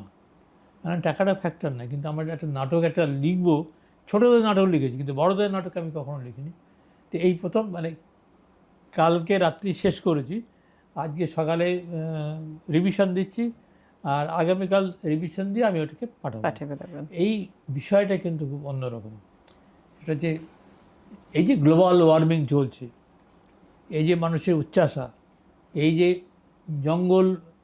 জঙ্গলের পর জঙ্গল সব কেটে ফেলা হচ্ছে, এই যে পাহাড়ের পর পাহাড় কেটে ফেলা হচ্ছে, এই যে মানুষের উচ্চাসা, মানুষের নগরায়ন করা, এর ফলে কী হচ্ছে, এই যে হিমবাহের স্তর গোলতার্ম করেছে, হিমবাহের সঙ্গে জল নেমে আসছে, 200 প্রায় হিমালয়ের দিঘি হ্রদ আছে, এই হ্রদগুলো ছাপিয়ে যাচ্ছে, এবং সমুদ্রের জলস্তর পার্থক্য করেছে। হয়তো আর 100 বছর পরে এই পৃথিবীর থাকবেই না, যা যেরকম হচ্ছে। এইটাই হচ্ছে আমার উপন্যাসের বিষয়। উপন্যাসের নাম দিলাম শেষের সেদিন। অর্থাৎ নাটক না উপন্যাস? নাটক। হ্যাঁ, এই যে করোনা হয়ে গেল, একসময় মনে হলো যে পৃথিবী ধ্বংস হয়ে গেল। যেভাবে হচ্ছে যে আর 1 বছর থাকলে হয়তো বহু আরও লক্ষ মানুষ যে মারা যেত, ঠিক নেই। এরকম আরও আসতে পারে। যেভাবে আমাদের মানুষ যেভাবে পৃথিবীকে ব্যবহার করছে, ধ্বংস করছে, এই যে হরমুজ প্রণালীতে যা হচ্ছে আর কি, কিছু না, একটা লোকের হুইমসের জন্যে সারা পৃথিবী প্রায় ধ্বংস হতে চলছে। অবশ্যই, মানে আর যদি অর্থনৈতিক অবস্থা যদি গ্যাস না পাওয়া যায়, তাহলে কি আবার আমরা স্বাধীন যুগে ফিরে যাব? এই উচ্চাসা, এইটাই আমার উপন্যাসের বিষয়, যে মানব তিনটে চরিত্র, মানব, মানবী আর বসুন্ধরা। বসুন্ধরা হচ্ছে পৃথিবী। বসুন্ধরা চেতাবনে দিয়ে যাচ্ছে, মানব তুমি আর এগিয়েও না, আর মানবী তাকে কন্ট্রোল করতে পারছে না আর কি। এই তিনটে মূল চরিত্র, এটা আমার নাটকের বিষয় আর কি। আচ্ছা। এটা ফরমাইশে নেই, ফরমাইশে লেখা ওই যে এটাকে বললাম না যে অজিতের জীবন নিয়ে লিখলাম, ওটা ফরমাইশে ছিল। এটা ফরমাইশ। এটা নাটকের একটি পত্রিকা যে পূর্ব পশ্চিম, ও সৌমিত্র মিত্র আমাকে ফোন করলো যে তখন একটা অজিতেশ কেন উপন্যাস লিখি, এটা ফরমাইশি। আমি কিন্তু বললাম না পিছু পা হয়নি, আমি অজিতেশকে নিয়ে প্রায় 1 বছর ধরে নানাভাবে তাকে আবিষ্কার করলাম, এবং এই বই পড়লে কেউ বুঝতে পারবে না যে আমি অজিতেশ দেখিনি কখনো। এত ভিভিডলি লিখেছি যে অনেকেই তো পড়েছে, কেউ বলে যারা ওর সঙ্গে কাজ করেছেন তারাও বলতে পারবেন না যে আমি বানিয়ে লিখেছি আর কি। এত রিসার্চ ওয়ার্ক আমার আর কি। ওটা আপনার কলমের দক্ষতা। যাই হোক আর কি, সেটা এবং পড়াশুনো, তার ভিতরে ঢোকা, একটা চরিত্রের ভিতরে ঢোকা। হ্যাঁ, এরকম লিখছি। কেউ বলে যায় বৃষ্টির কবিতা লিখেছি, এটা ফরমাইছি। মানে বৃষ্টির কবিতা, 3 পাতা একটা কবিতা লিখে দিলাম আর কি। এরকম ঘটেছে। আবার মানে পুজো সংখ্যা এরকম কেউ বলে না যে স্পেসিফিক বিষয় দিয়ে যে এই বিষয়ের উপরেই লিখে দিতে হবে, না, উপন্যাস এরকম খুব একটা না, হয়নি। এরকম করে উপন্যাস কিংবা গল্প, কেউ কবিতা চায় আর কি। একটাই ফরমাইশি বললাম, ওই অজিতেশ বন্দ্যোপাধ্যায়, হ্যাঁ। আর বাকিগুলো আমি আমার নিজেকে ফরমাইশ করি আর কি, যে বা এই আচ্ছা। বিষয় নিয়ে লিখবো, এই বিষয় নিয়ে লিখবো। যেমন ইছামতির ওই যে বললাম ভাটিয়ালি হয়ে যাওয়ার পর আরেকটা ভেবে রেখেছি আর কি, রাধাকৃষ্ণ যে প্রেম লীলা, এটা এই যুগে কি হতো আর কি, এটা মাথায় ঘুরছে আর কি। মানে এটা শেষ করার পর এটা বিষয়, এটা চিরন্তন বিষয়। হ্যাঁ, বহু রাধাকৃষ্ণের যুগে প্রেম বহু তো চিরন্তনই। অনেক কাব্য লেখা হয়েছে, বড়চণ্ডীদা, বিদ্যাপতি, এর প্রচুর লিখেছে। এখনকার একজন লেখক কীভাবে লিখবে আর কি, এটাই মাথায় ঘুরছে আর কি। এই উপন্যাস শেষ করার পর পুজোর লেখা শেষ হলে ওইটা খুব ইন্টারেস্টিং বিষয়, ইন্টারেস্টিং বিষয় আর কি, এবং এটা খুব পপুলার হবে আর কি। এখন হলে এই রাধাকৃষ্ণের প্রেম কীরকম হতো আর কি, এরকম মানে এরকম ভাবি। যেমন একটা ভাবনা মাথায় আছে, শ্রীরামকৃষ্ণ এখন এমন একটা শ্রীরামকৃষ্ণ প্রভাব চারিপাশে। সেই কথা মৃত্যুর পরে তার জীবন উপন্যাস লেখা হয়নি কিন্তু তার জীবনে। এরকম ভাবছিল আর কি, যে মাথায় ঘুরতে থাকে, এবং লেখা হবে কিনা সেটা পরে জানা যাবে। না না, নিশ্চয়ই হবে। একটা পরে একটা মাথায় ঘুরতে থাকে আর কি, যে এরপরে কি বিষয় লিখবো, এরপরে কি বিষয় লিখবো। মানে মস্তিষ্ক কখনো শূন্য থাকে না আপনার। শূন্য থাকার কোনো জায়গা নেই। সিনেমার জন্য যখন উপন্যাস দেন আপনারা বা গল্প দেন, চিত্রনাট্যের খাতিরে তো অনেক সময় গল্পের এদিক ওদিক হয়, সেটা মেনে নেন একজন? হ্যাঁ, সিরিয়াল হয়েছে কয়েকটা, সিনেমা একটা হয়েছে, সিরিয়াল অনেকগুলো হয়েছে। সেগুলো খুব একটা বদলেছে তা নয়, কিন্তু মহলমণি স্যারেং যখন হয় তখন শেখর দাস যিনি পরিচালক, তখন আমি মেদিনীপুরে, একদিন আমার বাড়ি গেলেন যে আমি এটা নিয়ে একটা সিনেমা করবো আর কি। আমি বললাম আমি সাঁওতালদের সঙ্গে প্রায় 3 বছর ধরে ঘনিষ্ঠভাবে মেশার পর আমি উপন্যাস লিখেছি, তুমি সাঁওতালদের সঙ্গে মিশেছো? বললো না, তুমি ধরতে পারবে না। তুমি আগে আর 2 বছর ধরে আগে সাঁওতালদের পাড়ায় ঘোরো, সাঁওতালদের পাড়ায় ঘুরে তুমি ওদের সম্পর্কে জানো, ওদের যে কোনো অনুষ্ঠান হয়, করম উৎসব, বাহা উৎসব, ওদের নাচ গানগুলো দেখো, ওদের গানগুলো শোনো। ও 2 বছর পরে ঘুরে এলো, বললো আমি অনেক ঘুরেছি, পুরুলিয়া গেছি, মেদিনীপুরে গেছি, আর এবার তুমি আরম্ভ করতে পারো। কিন্তু বললো যে এটা আপনি যেটা পুরো সাঁওতাল জীবন লিখেছেন, আমি 2টো আরবান ক্যারেক্টার ঢোকাতে চাই, নাহলে দর্শক নেবে না আর কি।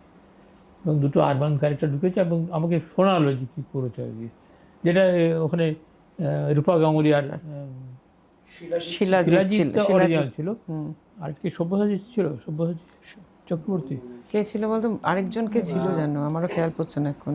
অ্যাকচুয়ালি ক্যারেক্টার যেটা ছিল সেটা তো তোমার ছিল ওই রূপা গাঙ্গুলি তো মেইন ক্যারেক্টারটা ছিল, আরেকজন ছিল, কে ছিল? আমার মনে হচ্ছে সব্যসাচী চক্রবর্তী ছিল আর কি। সব্যসাচী চক্রবর্তী। এই চরিত্রটা ঢোকালো, তো আমি স্ক্রিপ্টটা আমাকে পড়ালো, পড়ে বললাম যে না, এবং সিনেমাটা খুব হিট করে গেল আর কি, খুব হিট করেছিল। এই মেনে নেওয়াটা নিতে হবে আর কি, কারণ শুধু হয়তো সাঁওতাল জীবন নিয়ে করলে হয়তো এতটা মানে যাকে বলা হয় পাবলিক খেত না। পাবলিক খেত না আর কি। হ্যাঁ। এই আর কি। আমাদের চলতি কথায় আমরা সেটাই বলি, পাবলিক খেত না। হ্যাঁ, আর এটা কি বলবো ভাবছিল, যেটা বলা হয়নি সেটা হচ্ছে যে আমার এত যে উপন্যাসে বললাম, এখনো পর্যন্ত বলিনি যে সবচেয়ে জনপ্রিয়, অর্থাৎ আমার যে রহস্য উপন্যাস গার্গীকে নিয়ে, এটা কিন্তু বলা হয়নি আর কি। গার্গীকে নিয়ে পর্যন্ত 60টা কাহিনী লিখেছি, 60। হ্যাঁ, এই যে নখণ্ড বেরিয়েছে না, এই নখণ্ড হচ্ছে এর মধ্যে 60টা কাহিনী আছে, তার মধ্যে হ্যাঁ, গোয়েন্দা গার্গী গার্গী সমগ্র।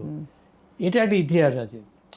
তখন রমাপদ চৌধুরী তখন আনন্দবাজারে রবিবাসরীয় দায়িত্বে, তা আমি গল্প দিতে যাই আর কি। 5-6টা গল্প ছাপা হয়ে গেছে। তখন আনন্দবাজার রবিবাসরীতে একটা ধারাবাহিক রহস্য উপন্যাস বেরোতো। প্রথম উপন্যাস লিখেছিলেন শীর্ষেন্দু মুখোপাধ্যায়, তারপরে সমরেশ মজুমদার, সৈয়দ মোস্তফা সিরাজ, আনন্দ বাগচি, মতি নন্দী। লেখার পর আমি একদিন গল্প দিচ্ছি, দিয়ে ওখানে আড্ডা হচ্ছে, আড্ডায় বলছি, হঠাৎ রমাপদ চৌধুরী তাকালেন, আপনি কোনো রহস্য উপন্যাস লিখেছিলেন? তখন আমি বললাম, না, কখন লিখিনি। এরপরেরটা আপনি লিখবেন, 4টে কিস্তি দিয়ে যাবেন, একটা কিস্তি 2200 শব্দ, 15 দিন পরে এটা শেষ হয়ে যাচ্ছে। আমার মাথায় ধরে আকাশ ভেঙে পড়লো যে আমি রহস্য উপন্যাস ভাবিনি কখনো। তখন বললাম যে কোনো ব্যাপারে আমি পিছু পাইনি। ওই দিন বাসে রড ধরে ফিরছি বাড়িতে ভাবতে ভাবতে, তখন আমি তন্তুশ্রীতে জেনারেল ম্যানেজারের চাকরি করি। আর তখন একটা তন্তুজ বলে আরেকটা প্রতিষ্ঠান এখনও আছে। হ্যাঁ, এই সরকারি দুটো প্রতিষ্ঠানের মধ্যে একটা তীব্র লড়াই ছিল আর কি, যে কার শাড়ি ভালো হবে, কার বিক্রি বেশি হবে, কে কত ভালো ডিজাইন আনতে পারে, এই যে লড়াই। এবং এই লড়াই করতে গিয়ে ইউনিয়নের গণ্ডগোলও ছিল। একদিন 1 ট্রাক শাড়ি আমরা পাঠালাম শিলিগুড়িতে, যারা লোড করলো আমাদের স্টাফ এমন করলো, ঘষা লেগে লেগে সব ছিঁড়ে গেল, অর্থাৎ স্যাবোটেজ। এই যে সমস্যা এবং দুই কোম্পানির মধ্যে লড়াই, এটা আমি ভালো এইটা করি করে দুটো সাবান কোম্পানির মধ্যে লড়িয়ে দিলাম। সায়নের একটা প্যারাডাইস প্রোডাক্টস, আর একটার জন্য কী দিলাম। এই দিয়ে আমার প্রথম ঈর্ষা সবুজ চোখ বলে একটা উপন্যাস, সেটা ধারাবাহিক হলো এবং সবচেয়ে জনপ্রিয় হয়ে গেল আর কি। আমাকে রহমত বলেন করেছেন কি, তো লোকে প্রচুর চিঠি আর ফোন পাচ্ছি, তাই না? আমি তো কখনো ভাবিনি আমি রহস্য উপন্যাস লিখব। তবে সবাই বলে এই রহস্য উপন্যাস লিখবে না, তাহলে কিন্তু তোমার ওইদিকে রহস্য উপন্যাস কি দাম হয়ে যাবে, সাহিত্যিক বলবে না। আমি না একটাই লিখে আর লিখবো না। এত জনপ্রিয় 1 বছর পরে বলে নেই আবার একটা লিখতে হবে। লিখলাম ধূসর মৃত্যুর মুখ, আবার 1 বছর পরে নীল রক্ত নীল বিষ, তারপর লিখলাম 77 সবুজ সরণি। কয়েক বছর মধ্যে 4টে বড় উপন্যাস লিখে ফেললাম। তারপরে আর যা হয়, সবাই রহস্য উপন্যাস চায়, এই যে হ্যাঁ। তারপরে হয়তো 3টে উপন্যাস লিখবো, একটা রহস্য লিখলাম, 2টো এমনি লিখলাম। মানে মার্কেটে অটোমেটিক্যালি আপনার রহস্য উপন্যাসের ডিমান্ড হয়ে গেল। এই গত লাস্ট পুজোয় একটা লিখেছি, আর ঠিক করলাম যে আর লিখবো না। তারপর দেখলাম যে আমার আরেকটা উপন্যাস আছে, রাই মল্লিক বাড়ির জড়োয়া রহস্য বলে। এটাই রোববারের প্রতিদিনে প্রায় 55 সপ্তাহ ধরে ধারাবাহিক বেরিয়েছিল আর কি। তা আমি ওইটা ভাবলাম যে 10ম খণ্ড তারিখ করে ফেলি, 9 হয়ে গেছে, আর একটা ছোটো লিখি। সেইটা ভাবছি ওই পুরস্মৃতে একটা করে উপন্যাস লিখি আর কি। ভেবেছি যে এটা শেষ হয়ে গেলে ওখানে একটা উপন্যাস লিখি, মানে লিখবো না করেও রহস্য উপন্যাস এগিয়ে চলেছে তার মতো। আপনার মাথার প্লট চলে যাচ্ছে আর কি, চলে আসছে আর কি। তা গার্গীর জনপ্রিয়তা এই কারণে, দেশ পাবলিশিং তো পাবলিশার, যত বই বিক্রি হয় এই গার্গীর সবচেয়ে বেশি বিক্রি। যেটা লিখবো না করতে করতে সবচেয়ে বেশি বিক্রি কিন্তু গার্গী আর কি। অর্থাৎ মানুষ কিন্তু রহস্য উপন্যাস ভালোবাসে, পড়ে। এটা আরেকটা দিক গেল। আসলে নানা দিকে লিখেছে আর কি, এত রকমভাবে লিখেছে না। আমার কিশোর সাহিত্য নিয়ে বলিই না এখনো। আমার প্রায় 24টা কিশোরদের জন্য গ্রন্থ আছে, ওই ধারের দিকে আছে। তার মধ্যে প্রায় 100-র মতো গল্প আছে, উপন্যাস অনেকগুলো আছে। যেমন একটা উপন্যাস বলি, আই দুর্বা চিঠি লিখি একটা উপন্যাস। আমার কন্যা যখন মেদিনীপুরে, হঠাৎ কলকাতা থেকে বদলে হয়ে আমি চলে গেলাম মেদিনীপুরে, ওর বন্ধুর থেকে বিচ্ছেদ হয়ে গেল আর কি। কিন্তু এত বন্ধুত্ব যে ওরা ঠিক করলো যে চিঠি লিখে বন্ধুত্ব বজায় রাখবে। এই উপন্যাসটা হচ্ছে ছোটদের উপন্যাস, পরস্পরকে চিঠি লেখা। চিঠি লেখা তো উঠেই গেছে এখন। হ্যাঁ, এখন তো আর চিঠি এই কোথায় লেখে। দুজনে চিঠি লেখা, এটা হচ্ছে আই দুর্বা চিঠি লিখি। অর্থাৎ তার মধ্যে ওই বয়সের দুটি মেয়ে, তাদের যা ভিতরে যা সেইগুলো প্রকাশ করে। এরকম আমার যে দৌহিত্র, তার যখন 5 বছর বয়স, তখন এখানে ঘুরে বেড়াতো, আমার বাড়িতে থাকতো, ঘুরতো ফিরতো। তাকে দেখে দেখে দেখে দেখে একটা ছোটো ছোটো গল্প লিখতে আরম্ভ করলাম। তারপরে সে একটা উপন্যাস লিখলাম যে গুড্ডু নাম দিয়ে, ওই নাম দিয়েই একটা উপন্যাস লিখেছি। এরকম উপন্যাস অনেকগুলো, ছোটোদের উপন্যাস অনেকগুলো লিখেছি। আর প্রচুর গল্প লিখতে হয় এখন আর কি। এই শুকতারায় লিখলাম, আজকে চিঠি এলো, হংসরাজের একটা চিঠি এলো, আমপাতা জামপাতে একটা গল্প, যে প্রত্যেক বছর 7-8টা করে গল্প লিখতে হয়। আচ্ছা, মহুলবনির সেরেং ছাড়া আর আপনি ওই ধরনের উপন্যাস কি লিখেছেন? মহুলবনির সেরেং হচ্ছে সাঁওতাল জীবনের যে সংস্কৃতি, তার নাচ গান উৎসব, এটা মূলত এটাই আছে। তার সাথে একটা গল্প আছে। তারপরে শেখর দাস বললেন যে আমি এর সিকুয়েল করব, আপনি 8 উপন্যাস লিখুন আর কি। তখন মাওবাদীরা ঢুকে পড়েছে সাঁওতাল নিয়ে। মাওবাদীরা ঢোকার পরে সাঁওতাল জীবনে খুব সমস্যা হলো। যেসব সাঁওতালরা মাওবাদীর সঙ্গে যুক্ত, তাদের গভর্নমেন্ট অ্যারেস্ট করছে আর কি। আর যদি সরকারের পক্ষে হয়, মাওবাদীরা খুন করে দিচ্ছে, একদম মেরে দিয়ে যাচ্ছে। তখন সাঁওতালদের সংকট, যে অস্তিত্বের সংকট, যে আমরা কোন দিকে যাব। এবং যেসব সাঁওতালরা বাইরে চাকরি করতেন, তারা ঘরে ফিরতে পারছেন না। এই সংকটটা নিয়ে লিখলাম মহুলবনির সেঙ্গেল মানে হচ্ছে আগুন। আচ্ছা, সেরেং হচ্ছে গান, সেঙ্গেল, মহুলবনির গান, এই আগুন। অর্থাৎ এই সমস্যা নিয়ে একটা লিখলাম। তারপর লেখার পর ভাবলাম যে অনেক কিছু লেখা হলো না আর কি। সাঁওতালদের সঙ্গে প্রায় 3 বছর আমি ওদের সমস্ত অনুষ্ঠানে যেতাম। যেহেতু আমি সাঁওতালি ভাষাটা শিখেছিলাম, ওই সাঁওতালি কবিতা বলে আমার একটা বই আছে, প্রায় 200 গান, সাঁওতালি গান, তার বাংলায় অনুবাদ কবিতায়। সাঁওতালদের সম্পর্কে আমার অল্প বয়সে খুব ইন্টারেস্ট ছিল আর কি। তা ওদের ভাষাটা শিখলাম। শেখার পর ওদের গ্রামে যখন যেতাম না, আমি সাঁওতালি ভাষায় কথা বলতাম। তখন বলতো, আরে এ তো আমাদের ভাষায় কথা বলে, এ তো আমাদের লোক। তখন ওদের জীবনের যা সমস্যা, এই সমস্যাগুলো আমাকে বলতে আরম্ভ করলো আর কি। যার ফলে আমাকে সমস্ত উৎসবে ডাকতো আর কি। আমাকে তীর ধনুক উৎসব হবে, সেখানে আমার ডাক। এই বাহা উৎসব হবে, সেখানে আমার ডাক। ওদের যাত্রা হবে, সেখানে আমার ডাক। সবাইকে ডাকতাম, আমি যেতাম ওদের সঙ্গে মেশার জন্য। ওদের জীবনটা কিন্তু আমাদের থেকে কিন্তু আলাদা। এই আলাদাটা জানার জন্যে একটা ঘটনা ঘটলো, আমি বলি অনেকগুলো ঘটনা ঘটলো, তার মধ্যে একটা বলি। একটি সাঁওতাল মেয়ে, ক্লাস 9, 8, 11, 12 পড়ে, তার রঙ হচ্ছে ফর্সা। ফর্সা সাঁওতাল মেয়ে হয় না। না, আমি তো কোনো দিন দেখিনি। এইবার একে নিয়ে একে শিডিউল ট্রাইব সার্টিফিকেট দেবে না। ওদের প্রধান বলছে না, এই আমাদের মেয়ে না। তোর বাবা বলছে, সেখানে মানুষ এই নিয়ে আমার কাছে এলো, SDO ইস্যুইং অথরিটি। এখন প্রধান যদি না দেয়, তাহলে আমি দিতে পারছি না। তা আমার কাছে মেয়েটা একদিন এলো আর কি। আমি দেখলাম এসে যে আমি তো সাঁওতাল বাড়িতে মানুষ, সাঁওতাল এর উৎসটা কী। তা আমি একদিন গাড়ি করে চলে গেলাম সেই কেশিয়ারিতে। ঘুরতে ঘুরতে ওদের বাড়িতে গেলাম, গিয়ে যেটা শুনলাম পাড়ায়, যে ওর মা, ওখানে একটা চার্চ ছিল আর কি। এই চার্চের যে ফাদার, সেখানে ওর মা কাজ করতো আর কি। এবং সম্ভবত সেখান থেকে ব্যাপারটা এসেছে আর কি। এখন ও সেই ফাদার নেই, সে ওর মা চলে এসছে, বাচ্চাটা হয়েছে। এই মেয়েটা আমাকে বলছে যে আমার কি দোষ, আমি তো আর বড়লোক বাড়িতে মানুষ না, আমি গরিব ঘরে মানুষ। আমার বাবার সামান্য কিছু জমি আছে, আমি কেন পাবো না?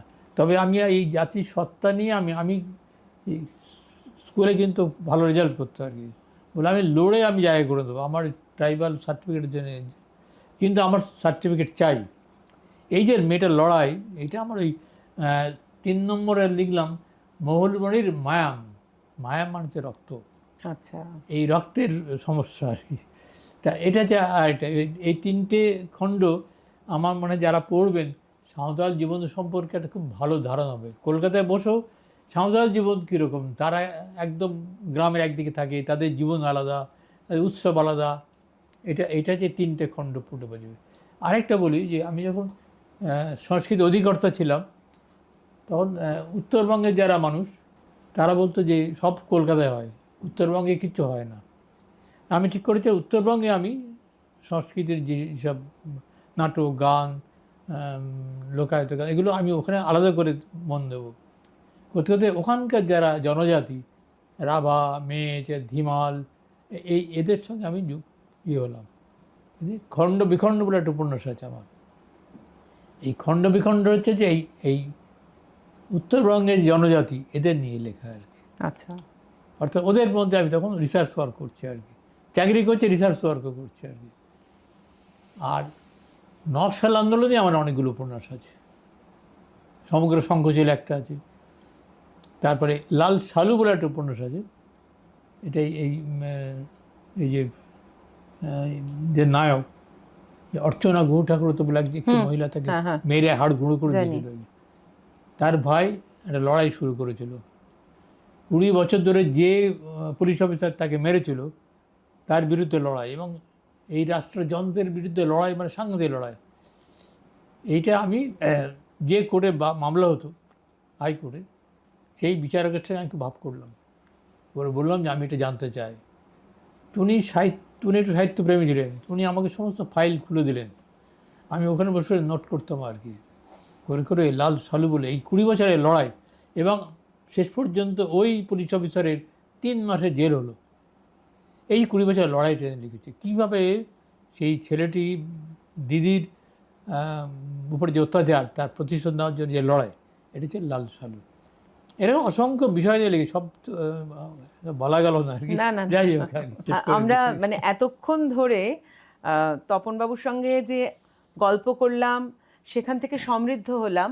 আমরা জানলাম যে উনি যেরকম নকশাল আন্দোলনে লিখেছেন, সেরকম লিখেছেন সাঁওতালদের উপরে, সেরকম লিখেছেন উনি যে দীর্ঘ জীবন কাটিয়ে এসেছেন আমলা হিসেবে, একটু হাস্যরসাত্মক ভঙ্গিতে আমলাবাজি, শিশোর কিশোরদের জন্য লিখেছেন। আরও অনেক অনেক বিষয় নিয়ে উনি কিন্তু দীর্ঘদিন লিখে চলেছেন।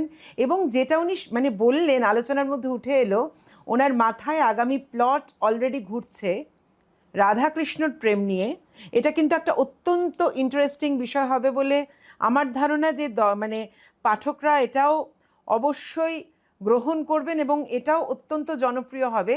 কারণ রাধাকৃষ্ণর প্রেম কিন্তু চিরকালীন, আমরা সেই ছোটোবেলা থেকে মানে শুনে আসছি। এবং আজকে উনি এই বয়সে এসে কোন আঙ্গিকে রাধাকৃষ্ণর প্রেমকে তুলে ধরবেন, এখন আমরা সেটার অপেক্ষাতেই কিন্তু থাকব।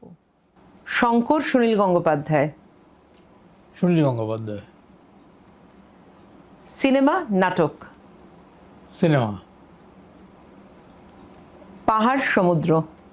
পাহাড়। বিনয় মজুমদার, শঙ্খ ঘোষ? শঙ্খ ঘোষ। বুদ্ধদেব বসু, দিব্যেন্দু পালিত? বুদ্ধদেব বসু। অপর্ণা সেন, শাবানা আজমি? অপর্ণা সেন। দিলীপ কুমার, গুরুদত্ত? দিলীপ কুমার। পদ্য, গদ্য? গদ্য। গল্প, উপন্যাস? উপন্যাস। চা, কফি? চা।